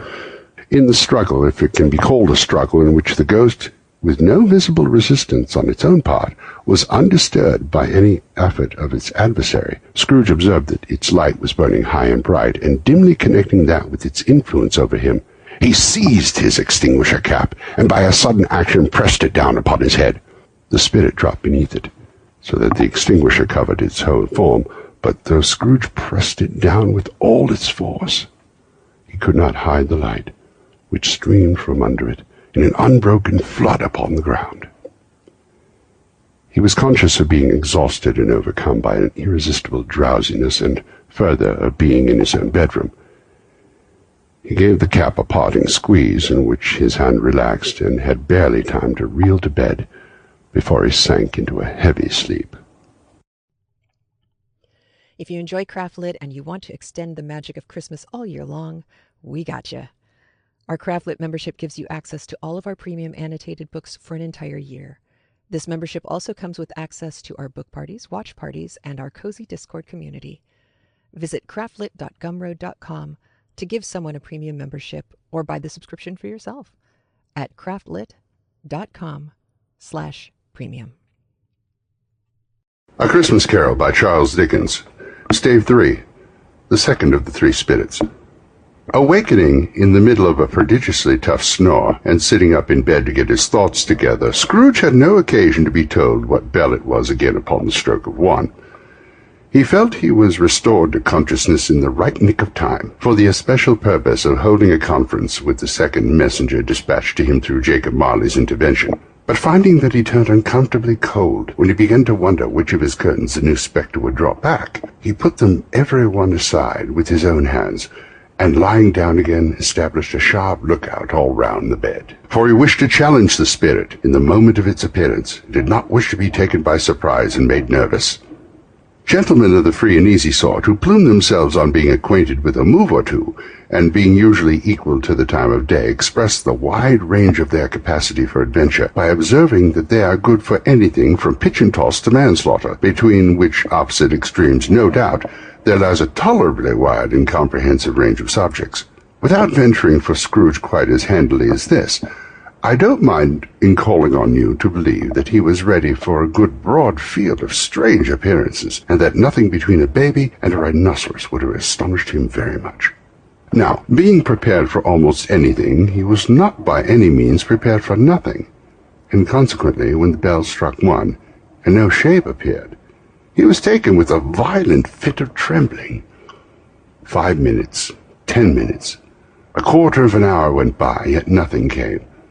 All this time he lay upon his bed, the very core and centre of a blaze and ruddy light, which streamed upon it when the clock proclaimed the hour, at which, being only light, was more alarming than a dozen ghosts, as he was powerless to make out what it meant, or would be at, and was sometimes apprehensive that he might be at the very moment an interesting case of spontaneous combustion, without having the consolation of knowing it.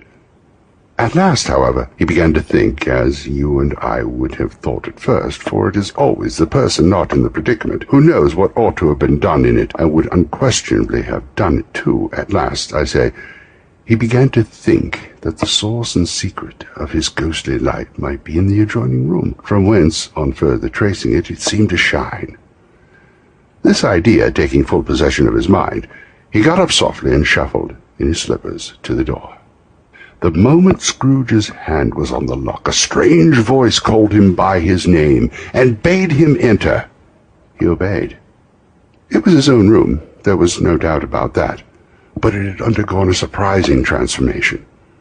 The walls and ceiling were so hung with living green that it looked a perfect grove, from every part of which bright, gleaming berries glistened. The crisp leaves of holly, mistletoe, and ivy reflected back the light as if so many little mirrors had been scattered there, and such a mighty blaze went roaring up the chimney as that dull petrification of a hearth had never known in Scrooge's time, or Marley's, or for many and many a winter season gone. Heaped up on the floor to form a kind of throne were turkeys, geese, game, poultry, brawn, great joints of meat, suckling pigs, long wreaths of sausages, mince pies, plum puddings, barrels of oysters, red-hot chestnuts, cherry-cheeked apples, juicy oranges, luscious pears, immense 12th cakes, and seething bowls of punch that made the chamber dim with their delicious steam. In easy state upon this couch there sat a jolly giant, glorious to see, who bore a glowing torch in shape not unlike Plenty's horn, and held it up, high up, to shed its light on Scrooge as he came peeping round the door. "Come in!" exclaimed the ghost. "Come in and know me better, man!" Scrooge entered timidly, and hung his head before this spirit. It was not the dogged Scrooge he had been, and though the spirit's eyes were clear and kind, he did not like to meet them. "I am the ghost of Christmas present," said the spirit. "Look upon me." Scrooge reverently did so. It was clothed in one simple green robe or mantle bordered with white fur. This garment hung so loosely on the figure that its capricious breast was bare, as if disdaining to be warded or concealed by any artifice. Its feet, observable beneath the ample folds of the garment, were also bare, and on its head it wore no other covering than a holly wreath, set here and there with shining icicles. Its dark brown curls were long and free as its genial face, its sparkling eyes, its open hand, its cheery voice, its unconstrained demeanor, and its joyful air. Girded around its middle was an antique scabbard, but no sword was in it, and the ancient sheath was eaten up with rust. "You have never seen the like of me before," exclaimed the spirit. "Never," Scrooge made answer to it. "Have never walked forth with the younger members of my family, meeting for I am very young, my elder brothers born in these later years," pursued the phantom. "I don't think I have," said Scrooge. "I'm afraid I have not. Have you had many brothers, spirit?" "More than 1,800, said the ghost. "A tremendous family to provide for," muttered Scrooge. The ghost of Christmas present rose. "Spirit," said Scrooge submissively, "conduct me where you will. I went forth last night on compulsion, and I learnt a lesson which is working now. Tonight, if you have aught to teach me, let me profit by it." "Touch my robe."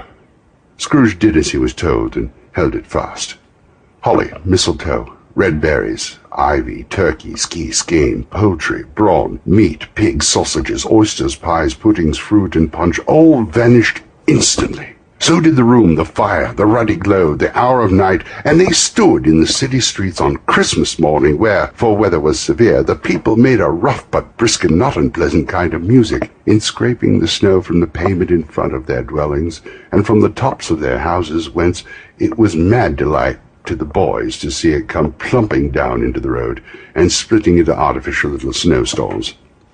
The house fronts looked black enough, and the windows blacker, contrasting with the smooth white sheet of snow upon the roofs, and with the dirtier snow upon the ground, which last deposited had been ploughed up in deep furrows by the heavy wheels of carts and wagons.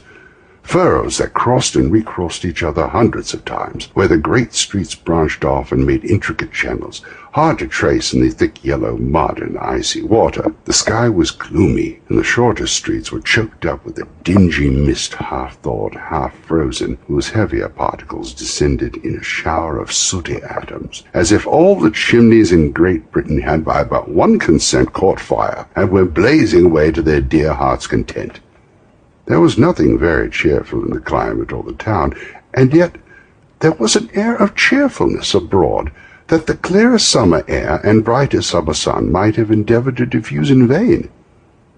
For the people who were shoveling away on the housetops were jovial and full of glee, calling out to one another from the parapets, and now and then exchanging a facetious snowball, better-natured missile far than many a wordy jest, laughing heartily as it went right, or less heartily if it went wrong. The poulterers' shops were still half open, and the fruiterers were radiant in their glory. There were great, round, pot-bellied baskets of chestnuts, shaped like the waistcoats of jolly old gentlemen, lolling at the doors, and tumbling out into the street in their apoplectic opulence. There were ruddy, brown-faced, broad-girthed Spanish onions, shining in the fatness of their growth like Spanish friars, and winking from their shelves in wanton slyness at the girls as they went by, and glanced demurely at the hung-up mistletoe. There were pears and apples, clustered high in blooming pyramids. There were bunches of grapes made in the shopkeeper's benevolence to dangle from conspicuous hooks, that people's mouths might water gratis as they passed. There were piles of filberts, mossy and brown, recalling in their fragrance ancient walks among the woods and pleasant shufflings ankle-deep through withered leaves. There were Norfolk biffins, squat and swarthy, setting off the yellow of the oranges and lemons, and, in the great compactness of their juicy persons, urgently entreating and beseeching to be carried home in brown paper bags and eaten after dinner. The very gold and silver fish set forth among these choice fruits in a bowl, though members of a dull and stagnant-blooded race, appeared to know there was something going on, and to a fish went gasping round and round in their little world in slow and passionless excitement. The grocers, oh, the grocers, nearly closed, with perhaps 2 shutters down, or 1, but through those gaps such glimpses. It was not alone that the scales descending on the counter made a merry sound, or that the twine and roller departed company so briskly, or that the canisters were rattled up and down like juggling tricks, or even that the blended scents of tea and coffee were so grateful to the nose, or even the raisins were so plentiful and rare, the almonds so extremely white, the sticks of cinnamon so long and straight, the other spices so delicious, the candied fruits so caked and spotted with molten sugar as to make the coldest lookers-on feel faint and subsequently bilious. Nor was it that the figs were moist and pulpy, or that the French plums blushed in modest tartness from their highly decorated boxes, or that everything was good to eat and in its Christmas dress, but the customers were all so hurried and so eager in their hopeful promise of the day that they tumbled up against each other at the door, crashing their wicker baskets wildly, and left their purchases upon the counter, and came running back to fetch them, and committed hundreds of the like mistakes in the best humour possible, while the grocer and his people were so frank and fresh that the polished hearts in which they fastened their aprons behind might have been their own, worn outside for general inspection and for Christmas stores to peck at if they choose. But soon the steeples called good people all to church and chapel, and away they came, flocking through the streets in their best clothes and with their gayest faces. And at the time there emerged from scores of by-streets, lanes, and nameless turnings innumerable people carrying their dinners to the bakers' shops. The sight of these poor revellers appeared to interest the spirit very much, for he stood with Scrooge beside him in a baker's doorway, and taking off the covers as their bearers passed, sprinkled incense on the dinners from his torch. And it was a very uncommon kind of torch, for once or twice, when there were angry words between some dinner-carriers who had jostled each other, he shed a few drops of water on them from it, and their good humour was restored directly, for they said it was a shame to quarrel upon Christmas Day, and so it was, God love it, so it was. In time the bells ceased, and the bakers were shut up, and yet there was a general shadowing forth of all these dinners in the progress of their cooking, in the thawed blotch of wet above each baker's oven, where the pavement smoked as if its stones were cooking too. "Is there a peculiar flavour in which you sprinkle from your torch?" asked Scrooge. "There is. My own." "Would it apply to any kind of dinner on this day?" asked Scrooge. "To any kindly given. To a poor one most." "Why a poor one most?" asked Scrooge.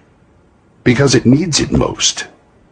"Spirit," said Scrooge after a moment's thought, "I wonder you, of all the beings in the many worlds about us, should desire to cramp these people's opportunities of innocent enjoyment." "I?" cried the Spirit. "You would deprive them of all their means of dining every 7th day, often the only day in which they can be said to dine at all," said Scrooge, "wouldn't you?" "I?" cried the Spirit.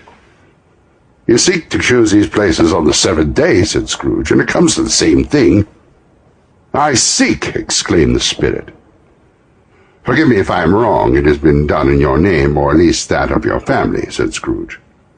"There are some upon this earth of yours," returned the Spirit, "who lay claim to know us, and who do their deeds of passion, pride, ill will, hatred, envy, bigotry, and self-righteousness in our name, who are as strange to us and all our kith and kin as if they had never lived. Remember that, and charge the doings on themselves, not us." Scrooge promised that he would, and they went on invisible, as they had been before, into the suburbs of the town.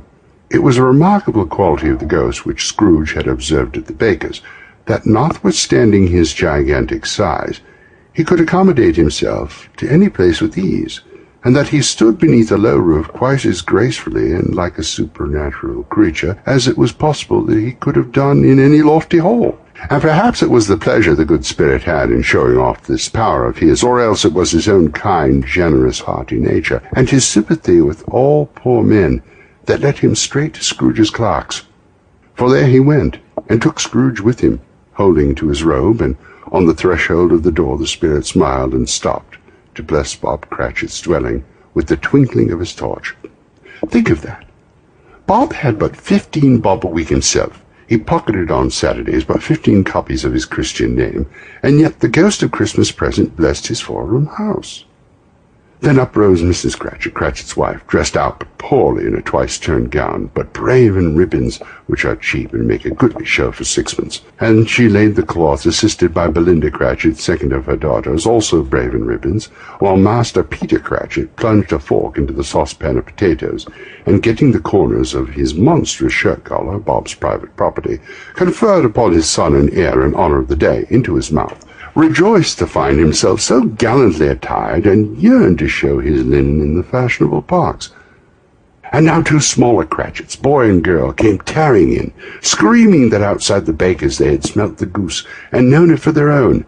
And basking in luxurious thoughts of sage and onion, these young Cratchits danced about the table, and exalted Master Peter Cratchit to the skies, while he, not proud, though his colours nearly choked him, blew the fire until the slow potatoes bubbling out knocked loudly in the saucepan lid to be let out and peeled. "What has ever got your precious father, then?" said Mrs. Cratchit. "And your brother, Tiny Tim, and Martha weren't as late last Christmas Day by half an hour." "Here's Martha, mother," said a girl, appearing as she spoke. "Here's Martha, mother," cried the 2 young Cratchits. "Hurrah! There's such a goose, Martha!" "Why, bless your heart alive, my dear, how late you are," said Mrs. Cratchit, kissing her a dozen times, and taking off her shawl and bonnet for her with officious zeal. "We'd a deal of work to finish up last night," replied the girl, "and had to clear away this morning, mother." "Well, never mind, so long as you've come," said Mrs. Cratchit. "Sit ye down by the fire, my dear, and have a warm, Lord bless ye." "No, no, father's coming," cried the 2 young Cratchits, who were everywhere at once. "Hide, Martha, hide!" So Martha hid herself, and in came little Bob the father, with at least 3 feet of comforter exclusive to the fringe hanging down before him, and his threadbare clothes darned up and brushed to look seasonable, and Tiny Tim upon his shoulder. Alas for Tiny Tim, he bore a little crutch, and had his limbs supported by an iron frame. "Why, where's our Martha?" cried Bob Cratchit, looking round. "Not coming," said Mrs. Cratchit. "Not coming," said Bob, with a sudden declension of his high spirits, for he had been Tim's blood horse all the way from church, and he had come home rampant. "Not coming upon Christmas Day."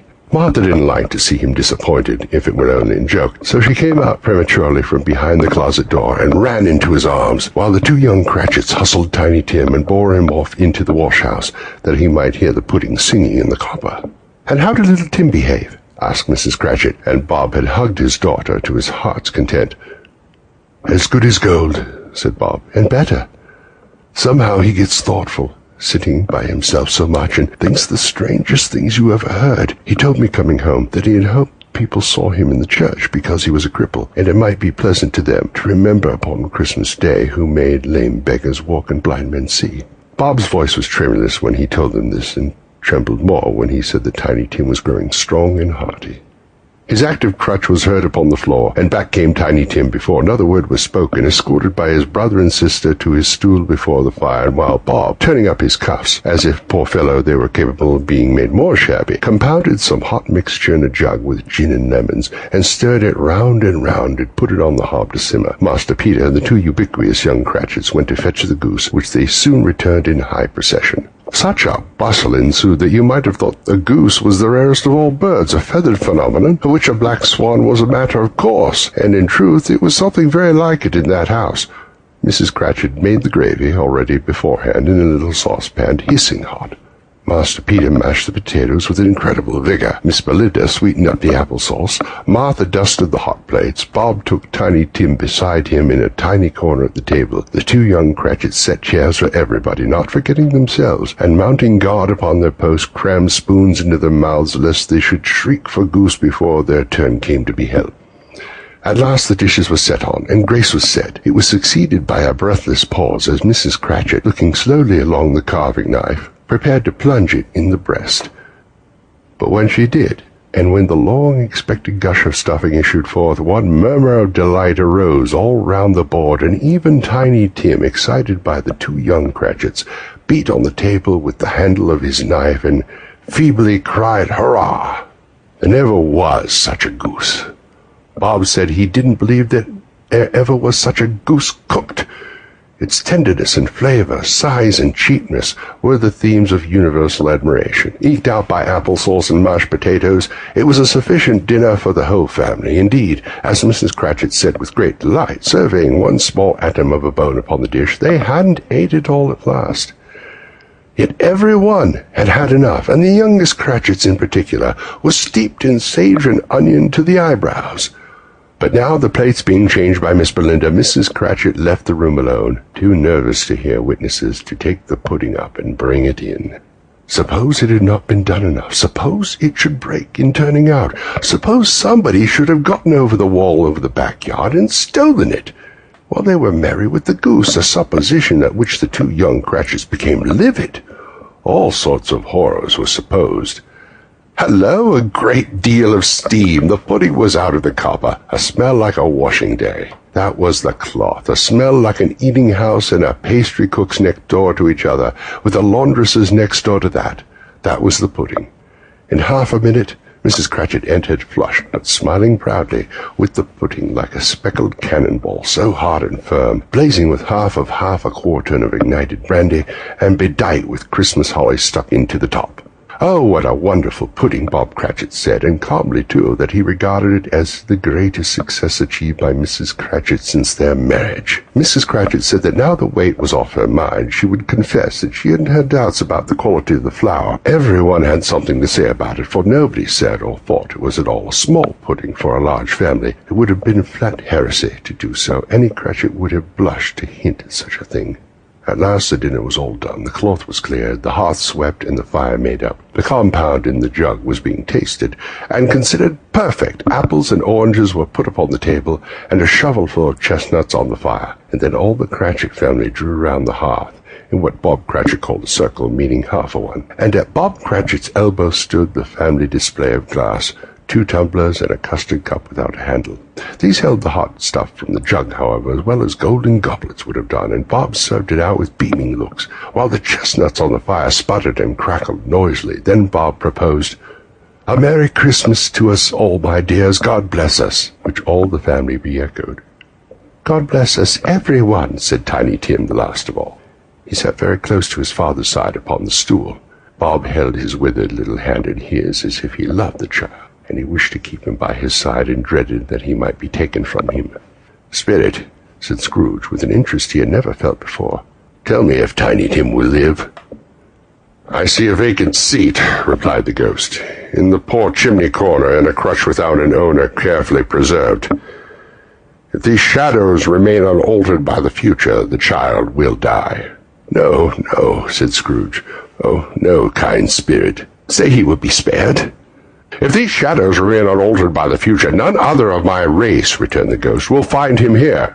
"What then? If he be like to die, you'd better do it, and decrease the surplus population." Scrooge hung his head to hear his own words quoted by the spirit, and was overcome with penitence and grief. "Man," said the ghost, "if man you be at heart, not adamant, forbear that wicked cant until you have discovered what the surplus is and where it is.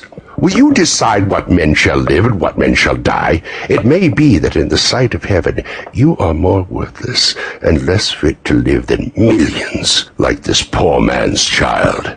Oh, God, to hear the insect on the leaf pronouncing on the too much life among his hungry brothers in the dust!" Scrooge bent before the ghost's rebuke, and trembling cast his eyes upon the ground, but he raised them speedily upon hearing his own name. "Mr. Scrooge," said Bob. "I give you Mr. Scrooge, the founder of our feast." "The founder of our feast, indeed," cried Mrs. Cratchit, reddening. "I wish I had him here. I'd give him a piece of my mind to feast upon, and hope he'd have a good appetite for it." "My dear," said Bob, "the children. Christmas Day." "It should be Christmas Day, I'm sure," said she, "in which one drinks the health of such an odious, stingy, hard, unfeeling man as Mr. Scrooge. You know he is, Robert. Nobody knows it better than you, poor fellow." "My dear," was Bob's mild answer, "Christmas Day." "I'll drink his health for your sake in the day," said Mrs. Cratchit, "but not for his. Long life to him. A Merry Christmas and a Happy New Year. He'll be very merry and very happy, I have no doubt." The children drank the toast after her. It was the first of their proceedings, which had no heartiness. Tiny Tim drank last of all, but he didn't care twopence for it. Scrooge was the ogre of the family. The mention of his name cast a dark shadow upon the party, which was not dispelled for full 5 minutes. After it had passed away, they were 10 times merrier than before, and the mere relief of Scrooge the baleful being done with. Bob Cratchit told them how he had a situation in his eye for Master Peter, which would bring in, if obtained, full 5 and 6pence weekly. The two young Cratchits laughed tremendously at the idea of Peter's being a man of business, and Peter himself looked thoughtfully at the fire from between his collars, as if he were deliberating what particular investments he should favor when he came into the receipt of that bewildering income. Martha, who was a poor apprentice at a milliner's, then told them what kind of work she had to do, and how many hours she worked at a stretch, and how she meant to lie abed tomorrow morning for a good long rest, tomorrow being a holiday she passed at home, and how she had seen a countess and a lord some days before, and how the lord was much about as tall as Peter, at which Peter pulled up his collar so high that you couldn't have seen his head if you had been there. All this time the chestnuts and the jug went round, and by they had a song about a lost child travelling in the snow, from Tiny Tim, who had a plaintive little voice, and sang it very well indeed. There was nothing of high mark in this. They were not a handsome family. They were not well dressed. Their shoes were far from being waterproof. Their clothes were scanty, and Peter might have known, and very likely did, the inside of a pawnbroker's. But they were happy, grateful, pleased with one another, and contented with the time, and when they faded they looked happier yet in the bright sprinklings of the spirit's torch at parting. Scrooge had his eye upon them, and especially on Tiny Tim, until the last.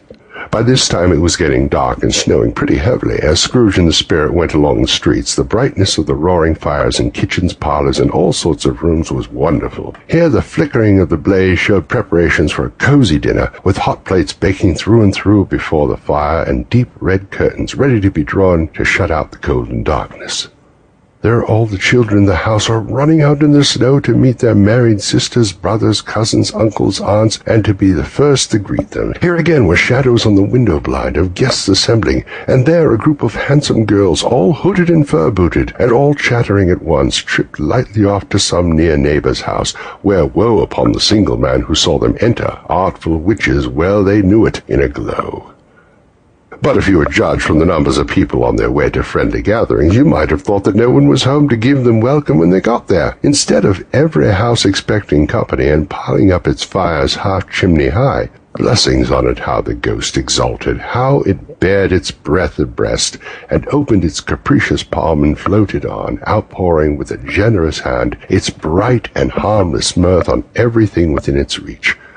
The very lamplighter who ran on before, dotting the dusky street with specks of light, and who was dressed to spend the evening somewhere, laughed out loudly as the spirit passed, though he had kenned the lamplighter that he had any company but Christmas.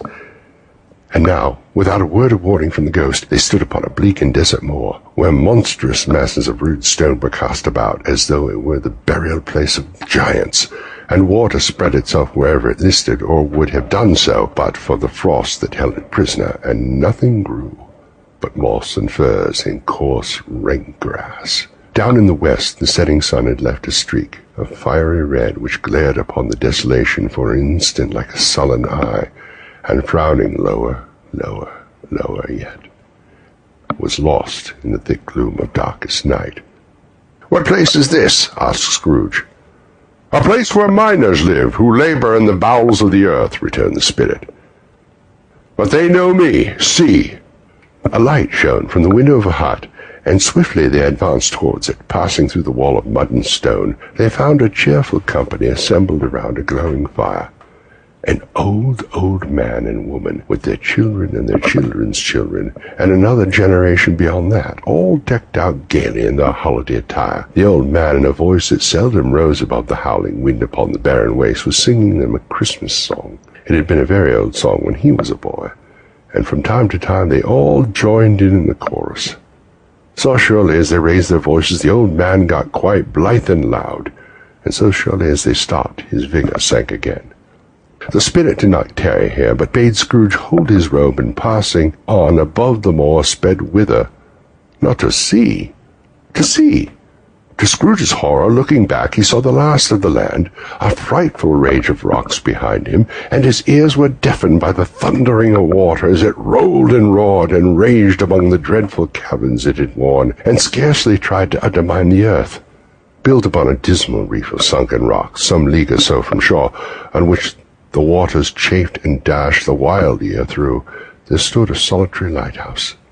Great heaps of seaweed clung to its base, and storm-birds, born of the wind one might suppose as seaweed of the water, rose and fell about it like the waves they skimmed. But even there, 2 men who watched the light had made a fire, and through the loophole of the thick stone wall shed out a ray of brightness in the awful sea. Joining their horny hands over a rough table at which they sat, they wished each other Merry Christmas in their can of grog, and one of them, the elder too, with his face all damaged and scarred with hard weather as a figure of an old ship might be, struck up a sturdy song that was like a gale in itself. Again the ghost sped on, above the black and heaving sea, on, until being far away, as he told Scrooge, from any shore, they lighted on a ship. They stood beside the helmsman at the wheel, the lookout in the bow, the officers who had the watch, dark, ghostly figures in their several stations, but every man among them hummed a Christmas tune, or had a Christmas thought, or spoke below his breath to his companion of some bygone Christmas day, with homeward hopes belonging to it. And every man on board, waking or sleeping, good or bad, had had a kinder word for another on that day than on any day in the year, and they had shared to some extent in their festivities, and had remembered those he cared for at a distance, and had known that they delighted to remember him. It was a great surprise to Scrooge, while listening to the moaning of the wind, and thinking what a solemn thing it was to move on through a lonely darkness over an unknown abyss, whose depths were secrets as profound as death. It was a great surprise to Scrooge, while thus engaged, to hear a hearty laugh.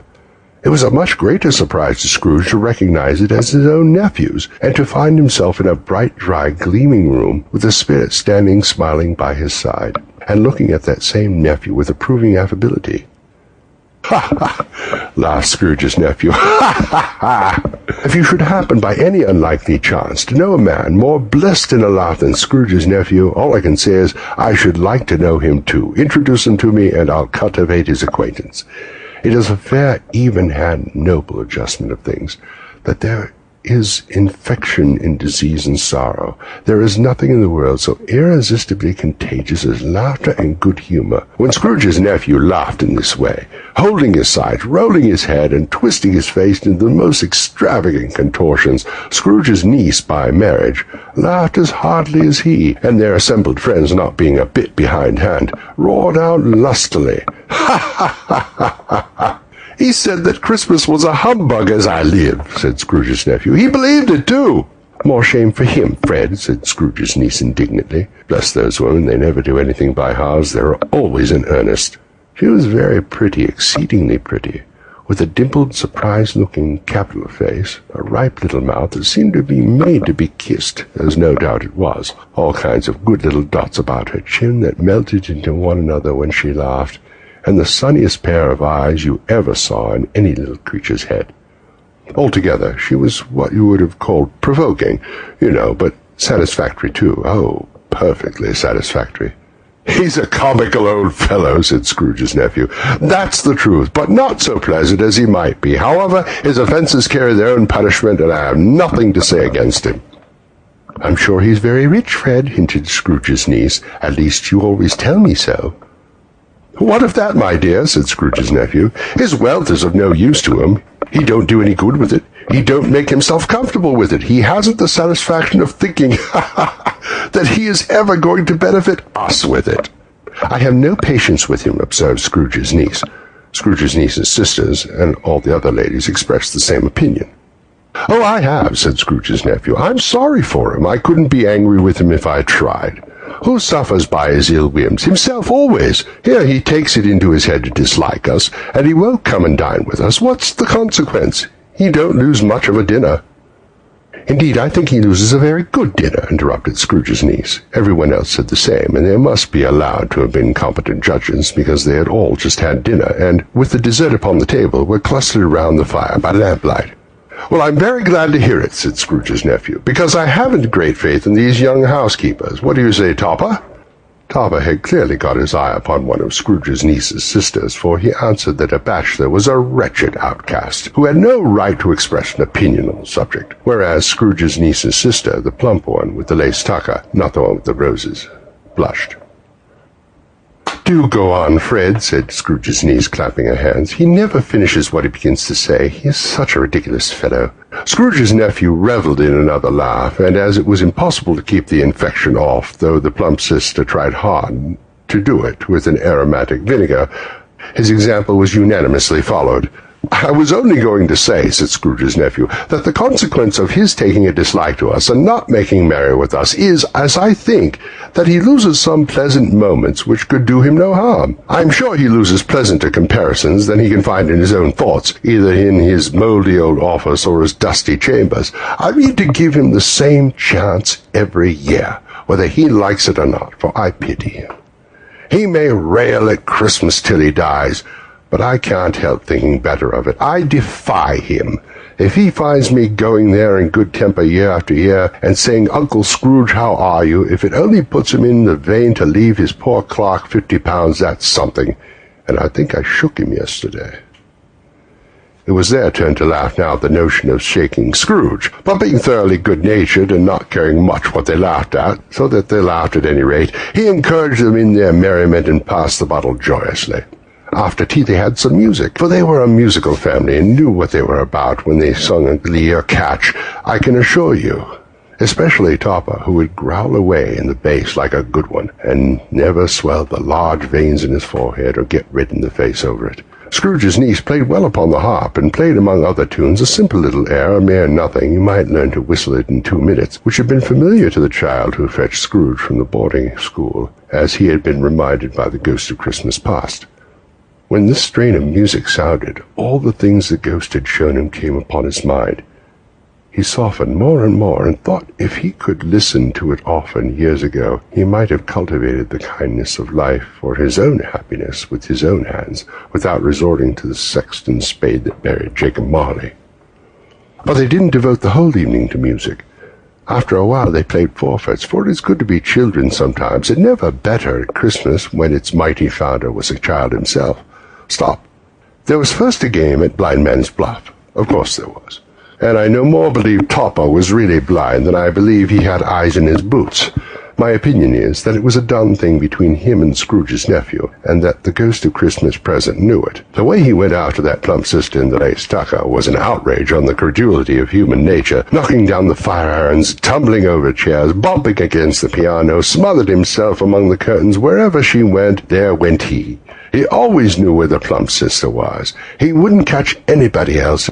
If you had fallen up against him, as some of them did on purpose, he would have made a feint of endeavoring to seize you, which would have been an affront to your understanding, and would instantly have sidled off in the direction of the plump sister. She often cried out it wasn't fair, and really was not. But when at last he caught her, when, in spite of all her silken rustlings and rapid flutterings past him, he got her into a corner whence there was no escape, then his conduct was the most execrable. For his pretending not to know her, his pretending that it was necessary to touch her headdress, and further to assure himself of her identity by pressing a certain ring upon her finger, and a certain chain about her neck was vile, monstrous. No doubt she told him her opinion of it, when, another blind man being in office, there were so many confidential together behind the curtains. Scrooge's niece was not one of the Blind Man's Bluff party, but made comfortable with the large chair and a footstool in a snug corner, where the ghost and Scrooge were close behind her. but she joined in the forfeits and loved her love to admiration with all the letters of the alphabet. Likewise, at the game of how, when, and where, she was very great, and to the secret joy of Scrooge's nephew beat her sisters hollow, though they were sharp girls too, as Topper would have told you. There might have been 20 people there, young and old, but they all played, and so did Scrooge, for wholly forgetting in the interest he had in what was going on, that his voice made no sound in their ears, he sometimes came out with his guess quite loud, and very often guessed quite right too, for the sharpest needle best Whitechapel warranted not to cut in the eye was not sharper than Scrooge, blunt as he took it in his head to be. The ghost was greatly pleased to find him in this mood, and looked upon him with such favour that he begged like a boy to be allowed to stay until the guests departed. But this, the spirit said, could not be done. "Here's a new game," said Scrooge. "1 half-hour, spirit, only one." It was a game called Yes or No, where Scrooge's nephew had to think of something, and the rest must find out what, he only answering to their questions yes or no, as the case was. The brisk fire of questioning to which he was exposed elicited from him that he was thinking of an animal, a live animal, rather a disagreeable animal, a savage animal, an animal that growled and grunted sometimes and talked sometimes, and lived in London, and walked about in the streets, and wasn't made a show of, and wasn't led by anybody, and didn't live in a menagerie, and was never killed in a market, and it was not a horse, or an ass, or a cow, or a bull, or a tiger, or a dog, or a pig, or a cat, or a bear. At every fresh question that was put to him, this nephew burst into a fresh roar of laughter, and was so inexpressibly tickled that he was obliged to get off the sofa and stamp. At last the plump sister, falling into a similar state, cried out, "I found it! I know what it is! Fred, I know what it is!" "What is it?" said Fred. "It's your Uncle Scrooge!" Which it certainly was. Admiration was the universal sentiment, though some objected that the reply to "Is it a bear?" ought to have been yes, inasmuch as an answer in the negative was sufficient to have diverted their thoughts from Mr. Scrooge, supposing they had never had any tendency that way. "He has given us plenty of merriment, I'm sure," said Fred, "and it would be ungrateful not to drink his health. Here is a glass of mulled wine ready to our hand at the moment, and I say Uncle Scrooge." "Well, Uncle Scrooge," they cried. "A Merry Christmas and a Happy New Year to the old man wherever he is," said Scrooge's nephew. "He wouldn't take it from me, but he may have it nevertheless. Uncle Scrooge." Uncle Scrooge had imperceptibly become so gay and light of heart that he would have pledged the unconscious company in return and thanked them in an inaudible speech if the ghost had given him time. But the whole scene passed off in the breath of the last words spoken by his nephew, and he and the spirit were again upon their travels. Much they saw, and far they went, and many homes they visited, but always with a happy end. The spirits stood beside sick beds, and they were cheerful on foreign lands, and they were close at home, by struggling men, and they were patient with their greater hope, by poverty, and it was rich, in almshouse, hospital, and jail, in misery's every refuge, where vain man and his little brief authority had not made fast the door, and barred the spirit out. He left his blessing and taught Scrooge his precepts. It was a long night, if it were only a night, but Scrooge had his doubts about this, because Christmas holidays appeared to be condensed into a space of time they passed together. It was strange, too, that while Scrooge remained unaltered in his outward form, the ghost grew older, clearly older. Scrooge had observed this change, but never spoke of it, until they had left a children's Twelfth Night party, when, looking at the spirit as they stood together in an open place, he noticed that his hair was grey. "A spirit's life so short?" asked Scrooge. "My life upon this globe is very brief," replied the ghost. "It ends tonight." "Tonight?" cried Scrooge. "Tonight at midnight. Hark! The time is drawing near." The chimes were ringing 11:15 at the moment. "Forgive me if I'm not justified in what I ask," said Scrooge, looking intently at the spirit's robe. "But I see something strange and not belonging to yourself protruding from your skirts. Is that a foot or a claw?" "It might be a claw, for the flesh there is upon it," was the spirit's sorrowful reply. "Look here." From the foldings of his robe he brought 2 children, wretched abject, frightful, hideous, miserable. They knelt down at his feet and clung upon the outside of his garment. "Oh, man, look here! Look down here!" exclaimed the ghost. They were a boy and girl, yellow, meager, ragged, scowling, wolfish, but prostrate too in their humility. Where graceful youth should have filled their features out and touched them with its freshest tints, a stale and shriveled hand like that of age had pinched and twisted them and pulled them into shreds. Where angels might have sat enthroned, devils lurked and glared out menacing. No change, no degradation, no perversion of humanity in any grade. Through all the mysteries of wonderful creation has monsters half so horrible and dread. Scrooge started back appalled. Having them shown to him in this way, he tried to say they were fine children, but the words choked themselves, rather than be parties to a lie of such enormous magnitude. "Spirit, are they yours?" Scrooge could say no more. "They are man's," said the spirit, looking down upon them, "and they cling to me, appealing from their fathers. The boy is ignorance, the girl is want. Beware them both, in all of their degree, but most of all beware the boy, for on his brow I see written which is doom, unless the writing be erased." "Deny it!" cried the spirit, stretching out his hand towards the city. "Slander those who tell it ye, admit it for your facetious purposes, and make it worse, and bide the end." "Have they no refuge or resource?" cried Scrooge. "Are there no prisons?" said the spirit, turning on him for the last time with his own words. "Are there no workhouses?" The bell struck 12. Scrooge looked about him for the ghost and saw it not.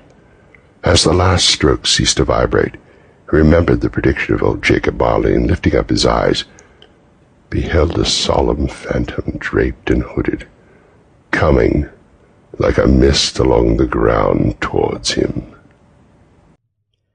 This holiday, celebrate with your favorite classic literature.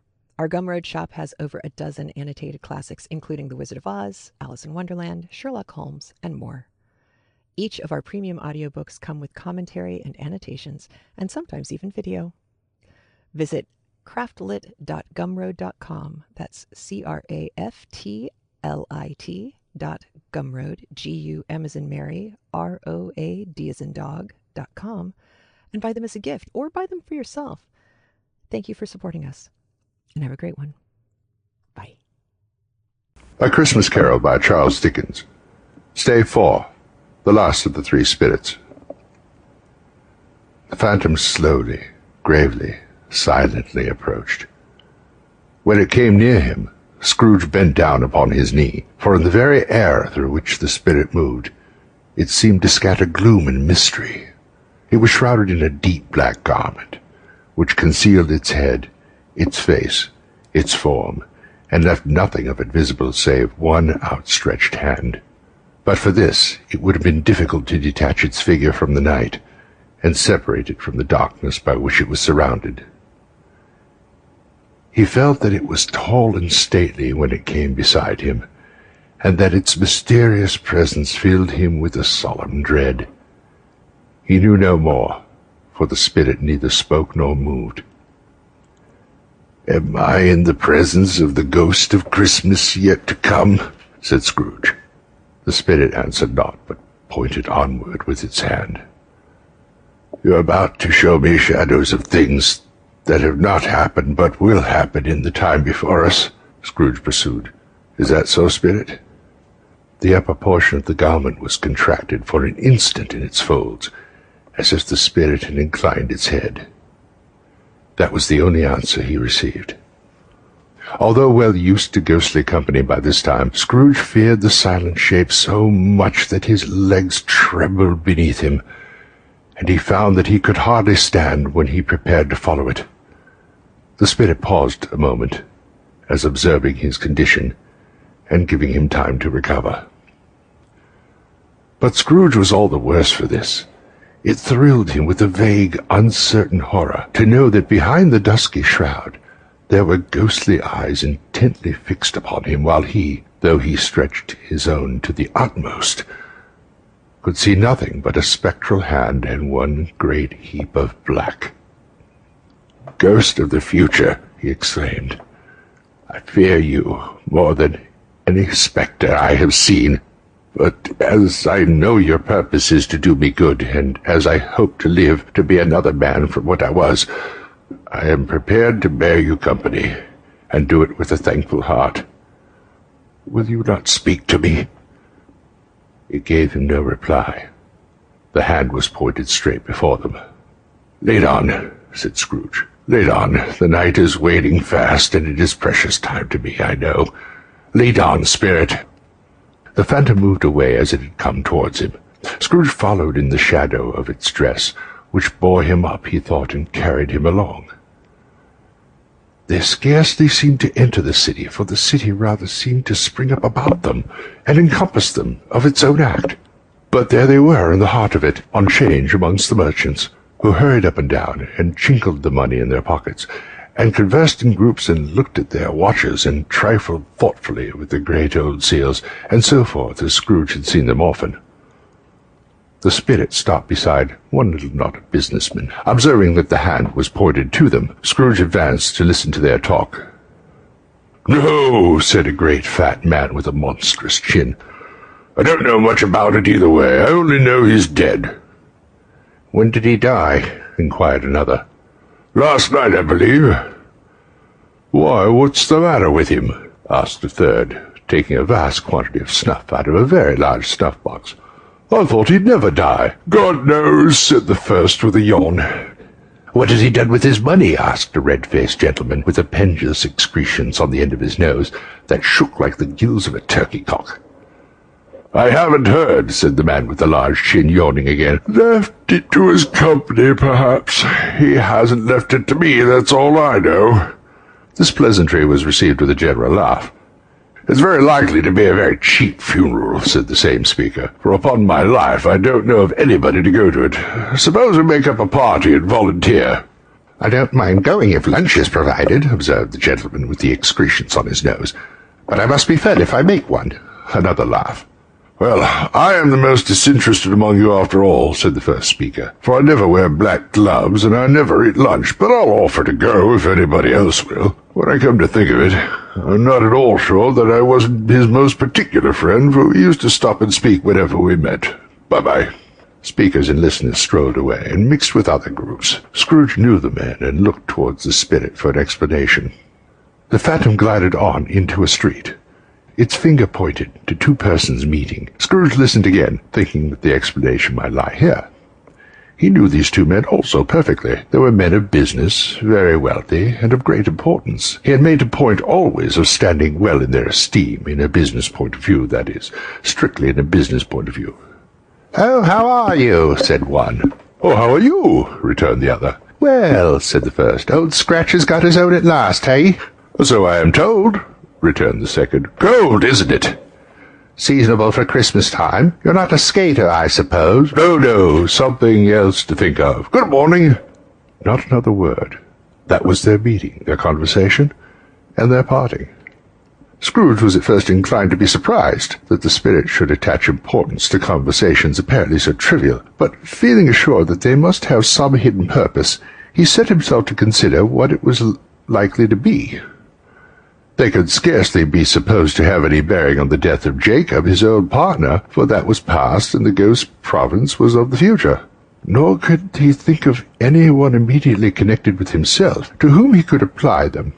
But nothing doubting that, to whomever they applied, they had some latent moral for his own improvement, he resolved to treasure up every word he heard, and everything he saw, and especially to observe the shadow of himself when it appeared, for he had an expectation that the conduct of his future self would give him the clue he missed, and would render the resolution of these riddles easy.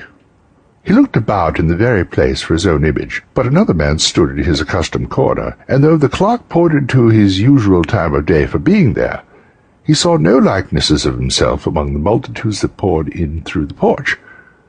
It gave him little surprise, however, for he had been revolving in his mind a change of life, and thought and hoped he saw his newborn resolutions carried out in this. Quiet and dark beside him stood the phantom with its outstretched hand. When he roused himself from his thoughtful quest, he fancied from the turn of the hand and its situation in reference to himself that the unseen eyes were looking at him keenly. It made him shudder and feel very cold. They left the busy scene and went into an obscure part of town where Scrooge had never penetrated before, although he recognized its situation and its bad repute. The ways were foul and narrow, the shops and houses wretched, the people half-naked, drunken, slipshod, ugly. Alleys and archways, like so many cesspools, disgorged their offences of smell and dirt and life upon the straggling streets, and the whole quarter reeked with crime, with filth and misery. Far in this den of infamous resort there was a low-browed, beetling shop below a penthouse roof, where iron, old rags, bottles, bones, and greasy offal were brought. Upon the floor within were piled up heaps of rusty keys, nails, chains, hinges, files, scales, weights, and refuse iron of all kinds. Secrets that few would like to scrutinize were bred and hidden in mountains of unseemly rags, masses of corrupted fat, and sepulchres of bones. Sitting in among the wares he dealt in by a charcoal stove made of bricks was a grey-haired rascal nearly 70 years of age, who had screened himself from the cold air without by a frowsy curtaining and miscellaneous tatters hung up in a line, and smoked his pipe in all the luxury of calm retirement. Scrooge and the Phantom came into the presence of this man just as a woman with a heavy bundle slunk into the shop, but she had scarcely entered when another woman, similarly laden, came in too, and she was closely followed by a man in faded black, who was no less startled by the sight of them than they had been upon the recognition of each other. After a short period of blank astonishment, in which the old man with the pipe had joined them, they all three burst into a laugh. "Let the charwoman alone to be the first," cried she who had entered first. "Let the laundresses alone to be the second, and let the undertaker's man alone to be the third. Look here, old Joe, here's a chance. If we haven't all three met, then without meaning it." "You couldn't have met in a better place," said old Joe, removing the pipe from his mouth. "Come into the parlour. You were made free for it long ago, you know, and the other two ain't strangers. Shop till I shut the door of the shop. Oh, how it streaks! They ain't such a rusty bit of metal in the place as its own edges, I believe, and I'm sure there's no such old bones there as mine. We're all suitable for our calling, well matched. Come into the parlour, come into the parlour." The parlour was the space behind the screen of rags. The old man raked the fire together with an old stair rod, and having trimmed his smoky lamp, for it was night, with the stem of his pipe, put it in his mouth again. While he did this, the woman who had already spoken threw her bundle on the floor, and sat down in a flaunting manner on a stool, crossing her elbows on her knees, and looking with bold defiance at the other two. What odds, Mrs. Dilber," said the woman. "Every person had the right to take care of themselves. He always did." "Oh, that's true indeed," said the laundress. "No more man so." "Why, then don't stand staring as if you was afraid, woman. Who's the wiser? We're not going to pick holes in each other's coats, I suppose." "No, indeed," said Mrs. Dilber and the man together. "We should hope not." "Very well, then," cried the woman. "That's enough. Who's the worse for the loss of a few things like these? Not a dead man, I suppose." "No, indeed," said Mrs. Dilber, laughing. "I wish it was a little heavier judgment," replied the woman, "and it shouldn't have been, you may depend on it. If I could have laid my hands on anything else, open the bundle, old Joe, and let me know the value of it. Speak out plain. I'm not afraid to be the first, not afraid for them to see it. We know pretty well what we're helping ourselves. For we met here, I believe. It's no sin. Open the bundle, Joe." But the gallantry of her friends would not allow this, and the man in faded black, mounting the breach first, produced his plunder. It was not extensive, a seal or two, a pencil case, a pair of sleeve buttons, and a brooch of no great value were all. They were severally examined and appraised by old Joe, who chalked the sums as he was supposed to give for each upon the wall, and added them up to a total when he found there was nothing more to come. "But that's your account," said Joe, "and I wouldn't give another sixpence if I were to be poor for not doing it. Who's next?" Mrs. Dilber was next. Sheets and towels, a little wearing apparel, 2 old-fashioned silver teaspoons, a pair of sugar tongs, and a few boots. Her account was stated on the wall in the same manner. I always give too much to the ladies. It's a weakness of mine, and it's the way I ruin myself, said old Joe. That's your account. If you asked me for another penny and made it an open question, I'd repent of being so liberal and knock off half a crown. And now undo my bundle, Joe, said the first woman. Joe went down on his knees for the greater convenience of opening it, and having unfastened a great many knots, dragged out a large and heavy roll of some dark stuff. What do you call these? Said Joe. Bed curtains? Ah, returned the woman, laughing and leaning forward in her crossed arms. Bed curtains! You don't mean to say you took 'em down rigs and all with him lying there? Said Joe. Yes, I do, replied the woman. Why not? You were born to make your fortune, said Joe, and you'll certainly do it. I certainly shan't hold my hand when I can get anything in it by reaching it out, for the sake of such a man as he was, I promise you, Joe. Don't drop that all upon the blankets now. It's blankets? Asked Joe. Well, whose else do you think? Replied the woman. Is it likely to take go without him, I dare say? Well, I hope he didn't die of anything catching, eh? Said old Joe, stopping in his work and looking up. Don't you be afraid of that, returned the woman. I ain't so fond of his company I'd lauder about him for such things if he did.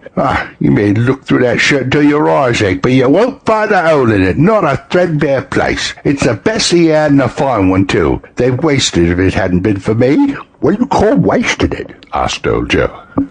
Putting it on him to be buried in, for sure, replied the old woman with a laugh. Somebody was fool enough to do it, but I took it off again. If calico ain't good enough for such a purpose, it isn't good enough for anything. It's quite as becoming to the body. It can't look ugly as he did in that one.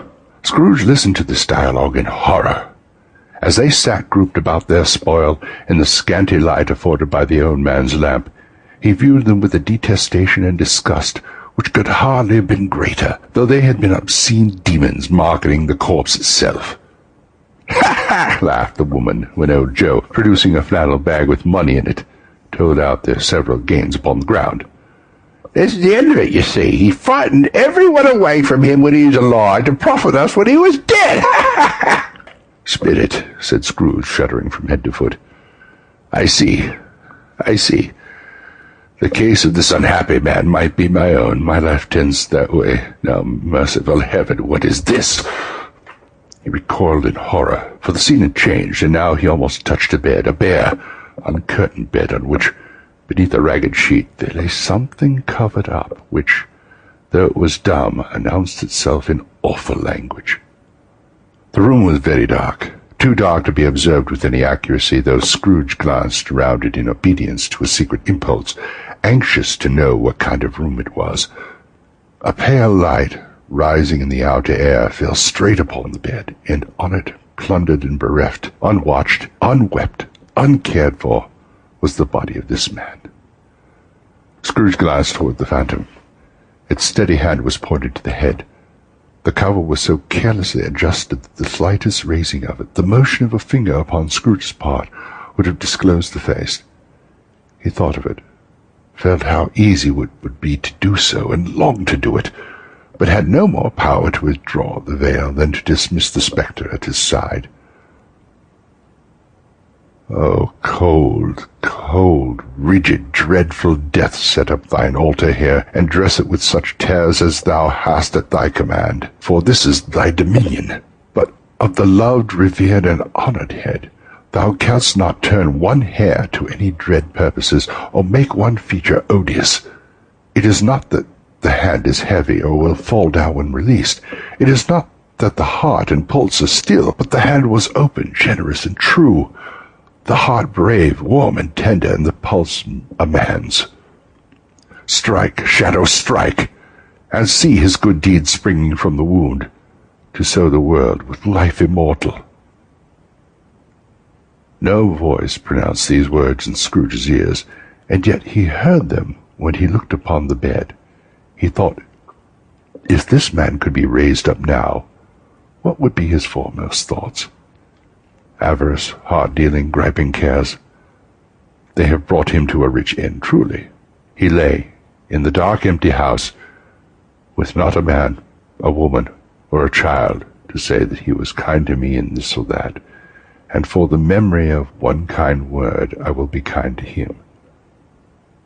A cat was tearing at the door, and there was a sound of gnawing rats beneath the hearthstone. What they wanted in the room of death, and why they were so restless and disturbed, Scrooge dare not think. "Spit it," he said. "This is a fearful place. In leaving it, I shall not leave its lesson. Trust me. Let us go." Still the ghost pointed with an unmoved finger to the head. "I understand you," Scrooge returned, "and I would do it if I could, but I have not the power, Spirit. I have not the power." Again it seemed to look at him. "If there is any person in the town who feels emotion caused by this man's death," said Scrooge, quite agonized, "show that person to me, Spirit, I beseech you." The phantom spread its dark robe before him for a moment like a wing, and withdrawing it, revealed a room by daylight, where a mother and her children were. She was expecting someone, and with anxious eagerness, for she walked up and down the room, started at every sound, looked out from the window, glanced at the clock, tried but in vain to work with her needle, and could hardly bear the voices of the children in their play. At length the long-expected knock was heard. She hurried to the door, and met her husband, a man whose face was careworn and depressed, though he was young. There was a remarkable expression in it now, a kind of serious delight of which he felt ashamed, and which he struggled to repress. He sat down to the dinner that had been hoarding for him by the fire, and when she asked him faintly what news, which was not until after a long silence, he appeared embarrassed how to answer. "Is it good," she said, "or bad?" to help him. "Bad," he answered. "We are quite ruined?" "No. There is hope yet, Caroline." "If he relents," she said, amazed, "there is.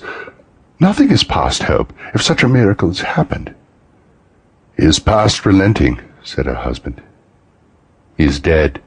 She was a mild and patient creature, if her face spoke truth, but she was thankful in her soul to hear it, and she said so with clasped hands. She prayed forgiveness the next moment, and was sorry, but the first was the emotion of the heart. What the half-drunken woman whom I told you of last night said to me when I tried to see him and obtain a week's delay, and what I thought was a mere excuse to avoid me, turns out to have been quite true. He was not only very ill, but dying then. To whom will our debt be transferred? I don't know. But before that time we shall be ready with the money, and even though we were not, it would be a bad fortune indeed to find so merciless a creditor and his successor. We may sleep tonight with light hearts, Caroline. Yes, soften it as they would, their hearts were lighter. The children's faces, hushed and cloistered around to hear what they so little understood, were brighter. And it was a happier house for this man's death. The only emotion that the ghost could show him, caused by the event, was one of pleasure. "Let me see some tenderness connected with the death," said Scrooge, "or that dark chamber, Spirit, which we left just now, will be ever present to me."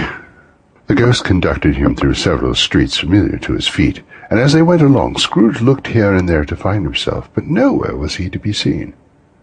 They entered poor Bob Cratchit's house, the dwelling he had visited before, and found the mother and the children seated around the fire.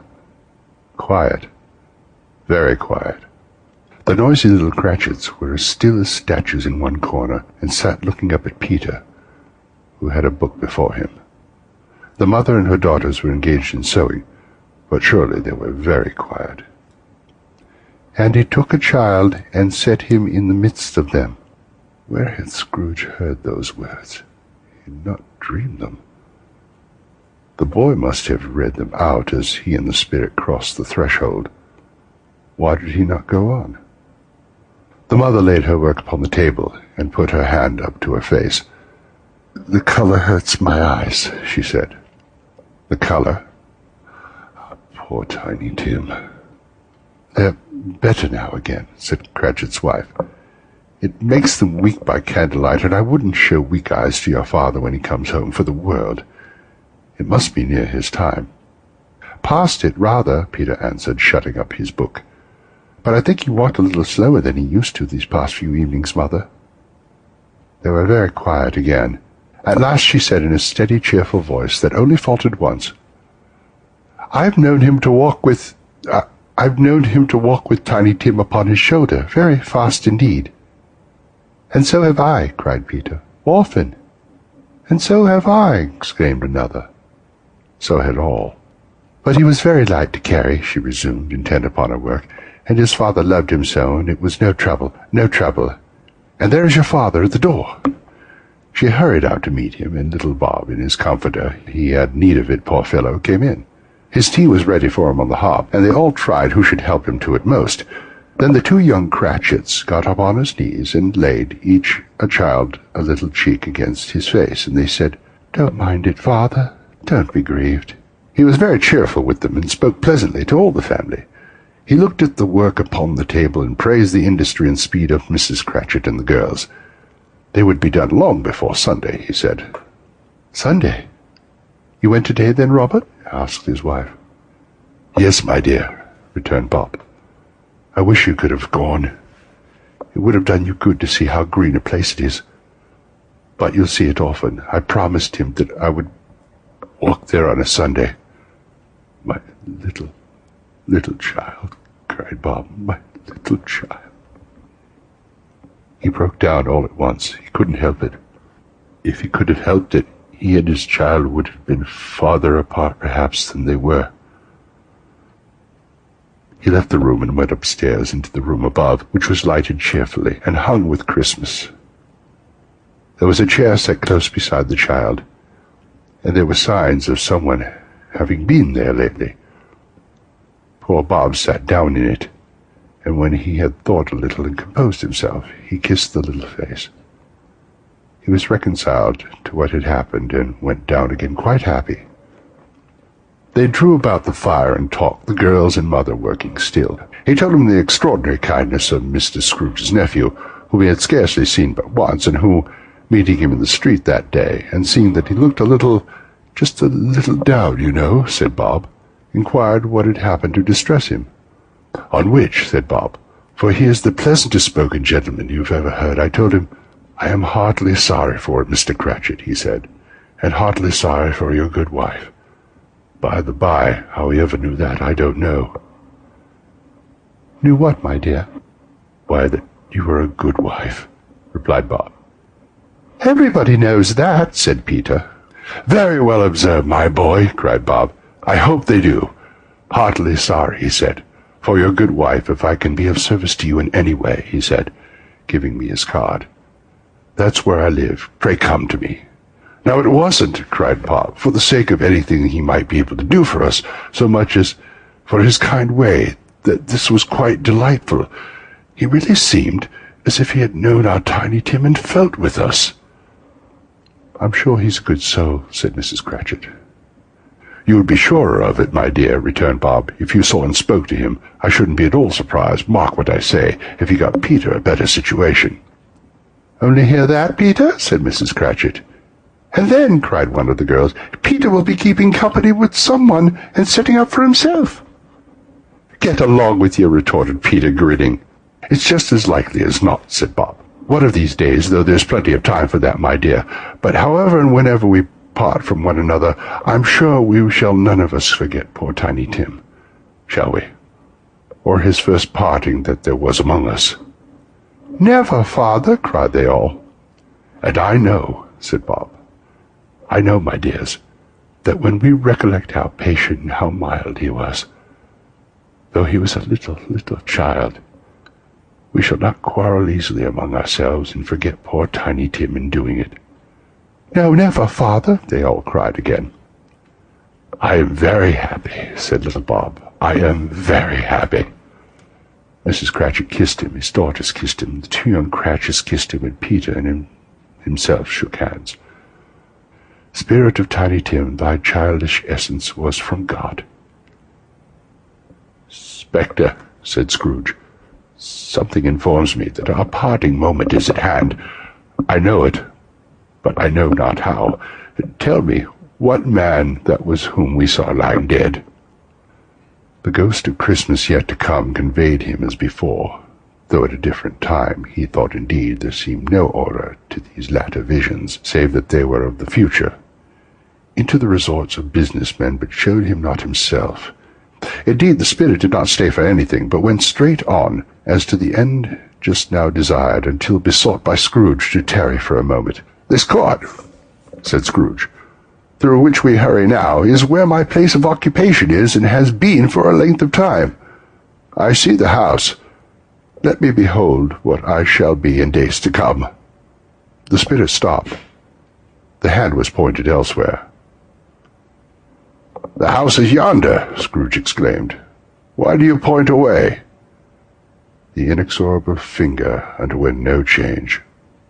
Scrooge hastened to the window of his office and looked in. It was an office still, but not his. The furniture was not the same, and the figure in the chair was not himself. The phantom pointed as before. He joined it once again, and wondering why and whither he had gone, accompanied it until they had reached an iron gate. He paused to look round before entering. It was a worthy place, walled in by houses, overrun by grass and weeds, the growth of vegetation's death, not life, choked up with too much burying, fat with repleted appetite. A worthy place. The spirit stood among the graves and pointed down to one. He advanced toward it, trembling. The phantom was exactly as it had been, but he dreaded that he saw a new meaning in its solemn shape. "Before I draw nearer to that stone in which you point," said Scrooge, "answer me one question. Are these the shadows of things that will be, or the shadows of things that may be only?" Still the ghost pointed downward to the grave by which it stood. "Men's courses will foreshadow certain ends to which, if preserved in, they must lead," said Scrooge. "But if the courses be departed from, the ends will change. Say it is thus, with what you show me." The spirit was as immovable as ever. Scrooge crept towards it, trembling as he went, and following the finger read upon the stone of the neglected grave his own name, Ebenezer Scrooge. "Am I the man who lay upon the bed?" he cried upon his knees. The finger pointed from the grave to him, and back again. "No, spirit, oh no, no!" The finger was still there. "Spirit," he cried, tight clutching at his robe, "hear me. I am not the man I was. I will not be the man I must have been for this intercourse. Why show me this if I'm past all hope?" For the first time the hand appeared to shake. "Good spirit," he pursued, as down on the ground he fell before it, "your nature intercedes for me, and pities me. Assure me that I may yet change these shadows you showed me by an altered life." The kind hand trembled. "I will honor Christmas in my heart and try and keep it all the year. I believe in the past, the present, and the future. The spirits of all three will strive within me. I will not shut out the lessons that they teach. Oh, tell me I may sponge away the writing on this stone." In his agony he caught the spectral hand. It sought to free itself, but he was strong in his entreaty, and detained it. The spirit, stronger yet, repulsed him. Holding up his hands in a last prayer to have his fate reversed, he saw an alteration in the phantom's hood and dress. It shrunk, collapsed, and dwindled down into a bedpost. Stave 5. The end of it. Yes, and the bedpost was his own. The bed was his own. The room was his own. Best and happiest of all, the time before him was his own to make amends in. I will live in the past, the present, and the future. Scrooge repeated as he scrambled out of bed. "The spirits of all three shall strive within me. Oh, Jacob Marley, heaven in the Christmas time be praised for this. I say it on my knees, oh Jacob, on my knees!" He was so fluttered and so glowing in his good intentions that his broken voice could scarcely answer to his call. He had been sobbing violently in his conflict with the spirit, and his face was wet with tears. "They are not torn down!" cried Scrooge, folding one of his bed curtains in his arms. "They are not torn down, rings and all! They are here! I am here! The shadows of the things that would have been may be dispelled. They will be! I know they will!" His hands were busy with his garments all this time, turning them inside out, putting them on upside down, tearing them, mislaying them, making them parties to every kind of extravagance. I don't know what to do, cried Scrooge, laughing and crying in the same breath, making a perfect Lycosin of himself with his stockings. I'm as light as a feather, I'm as happy as an angel, I'm as merry as a schoolboy, I'm as giddy as a drunken man. A Merry Christmas to everybody! A Happy New Year to all the world! Hello there, Hoop! Hello! He had frisked into the living room, and he was now standing there, perfectly winded. There's the saucepan that the gruel was in, cried Scrooge, starting off again and going round the fireplace. There's the door by which the ghost of Jigger Marley entered. There's the corner where the ghost of Christmas presents sat. There's the window where I saw the wandering spirits. It's all right. It's all true. It all happened. Really, for a man who had been out of practice for so many years, it was a splendid laugh. A most illustrious laugh. The father of a long, long line of brilliant laughs. I don't know what day of the month it is, said Scrooge. I don't know how long I've been among the spirits. I don't know anything. I'm quite a baby. Never mind. I don't care. I'd rather be a baby. Hello there! He was checked in his transports by the churches, ringing out the lustiest peals he had ever heard. Clash, clang, hammer, ding, dong, bell, dong, ding, hammer, clang, crash. Oh, glorious, glorious. Running to the window, he opened it and put out his head. No fog. No mist, clear, bright, jovial, stirring, cold, cold piping for the blood to dance to. Golden sunlight, heavenly sky, sweet, fresh air, merry bells. Oh, glorious, glorious. What's today? Cried Scrooge, calling downward to a boy in Sunday clothes who perhaps had loitered in to look about him. Aye, returned the boy with all his might of wonder. What's today, my fine fellow? Said Scrooge. Today, replied the boy. Why, Christmas Day. It's Christmas Day, said Scrooge to himself. I haven't missed it. The spirits have done it all in one night. They can do anything they like. Of course they can. Of course they can. Hello, my fine fellow. Hello, returned the boy. Do you know the poulterers in the next street but one at the corner? Scrooge inquired. I should hope I did, replied the lad. An intelligent boy, said Scrooge, a remarkable boy. Do you know whether they've sold the prize turkey that was hanging up there? Not the little prize turkey, the big one. What, one as big as me? Returned the boy. What a delightful boy, said Scrooge. It's a pleasure to talk to him. Yes, my buck. It's hanging there now, replied the boy. Is it? Said Scrooge. Go and buy it. Walker, exclaimed the boy. No, said Scrooge. I am in earnest. Go buy it, and tell him to bring it here, that I may give him the direction where to take it. Come back with the man, and I'll give you a shilling. Come back with him in less than 5 minutes, and I'll give you half a crown. The boy was off like a shot. He must have had a steady-hand at a trigger who had got a shot off half so fast. I'll send it to Bob Cratchit's, whispered Scrooge, rubbing his hands and splitting with laugh. He shan't know who sends it. It's twice the size of Tiny Tim. Joe Miller never made such a joke as sending it to Bob's will be. The hand in which he wrote the address was not a steady one, but write it he did, somehow, and went downstairs to open the street door, ready for the coming of the poulterer's man. As he stood there, waiting his arrival, the knocker caught his eye. I shall love it as long as I live, cried Scrooge, patting it with his hand. I scarcely ever looked at it before. What an honest expression it has on its face. It's a wonderful knocker. Here's the turkey. Hello, how are you?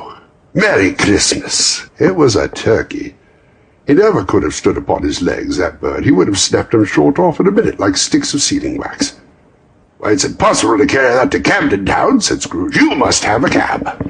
The chuckle with which he said this, and the chuckle with which he paid for the turkey, and the chuckle with which he paid for the cab, and the chuckle with which he recompensed the boy, were only to be exceeded by the chuckle in which he sat down breathless in his chair again, and chuckled till he cried. Shaving was not an easy task, for his hand continued to shake very much, and shaving requires attention even when you don't dance while you're at it. But if he had cut the end of his nose off, he would have put a piece of sticking plaster over it and been quite satisfied. He dressed himself all his best, and at last got out into the streets.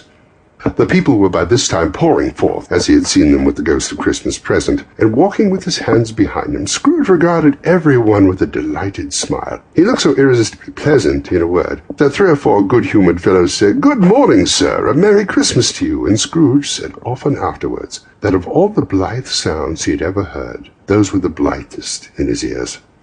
He had not gone far when, coming on towards him, he beheld the portly gentleman who had walked into his counting-house the day before, and said, "Scrooge and Marley's, I believe." It sent a pang across his heart to think how this old gentleman would look upon him when they met, but he knew what path lay straight before him, and he took it. "My dear sir," said Scrooge, quickening his pace and taking the old gentleman by both his hands, "how do you do? I hope you succeeded yesterday. It was very kind of you. A Merry Christmas to you, sir." "Mr. Scrooge?" "Yes," said Scrooge. "That is my name, and I fear it may not be pleasant to you. Allow me to ask your pardon. Will you have the goodness?" Here Scrooge whispered in his ear. "Lord bless me!" cried the gentleman as his breath were taken away. "My dear Scrooge, are you serious?" "If you please," said Scrooge, "and not a farthing less. A great many back payments are included in it, I assure you. Will you do me that favour?" "My dear sir," said the other, shaking hands with him, "I don't know what to say to such munificent—" "Don't say anything, please," retorted Scrooge. "Come and see me. Will you come and see me?" "I will," cried the old gentleman, and it was clear he meant to do it. "Thank you," said Scrooge. "I am much obliged to you. Thank you 50 times. Bless you." He went to church, and walked about the streets, and watched the people hurrying to and fro, and patted children on the head, and questioned beggars, and looked down into the kitchens of houses and up to the windows, and found that everything could yield him pleasure. He had never dreamed that any walk, that anything, could give him so much happiness. In the afternoon he turned his steps towards his nephew's house. He passed the door a dozen times before he had the courage to go up and knock, but he made a dash and did it.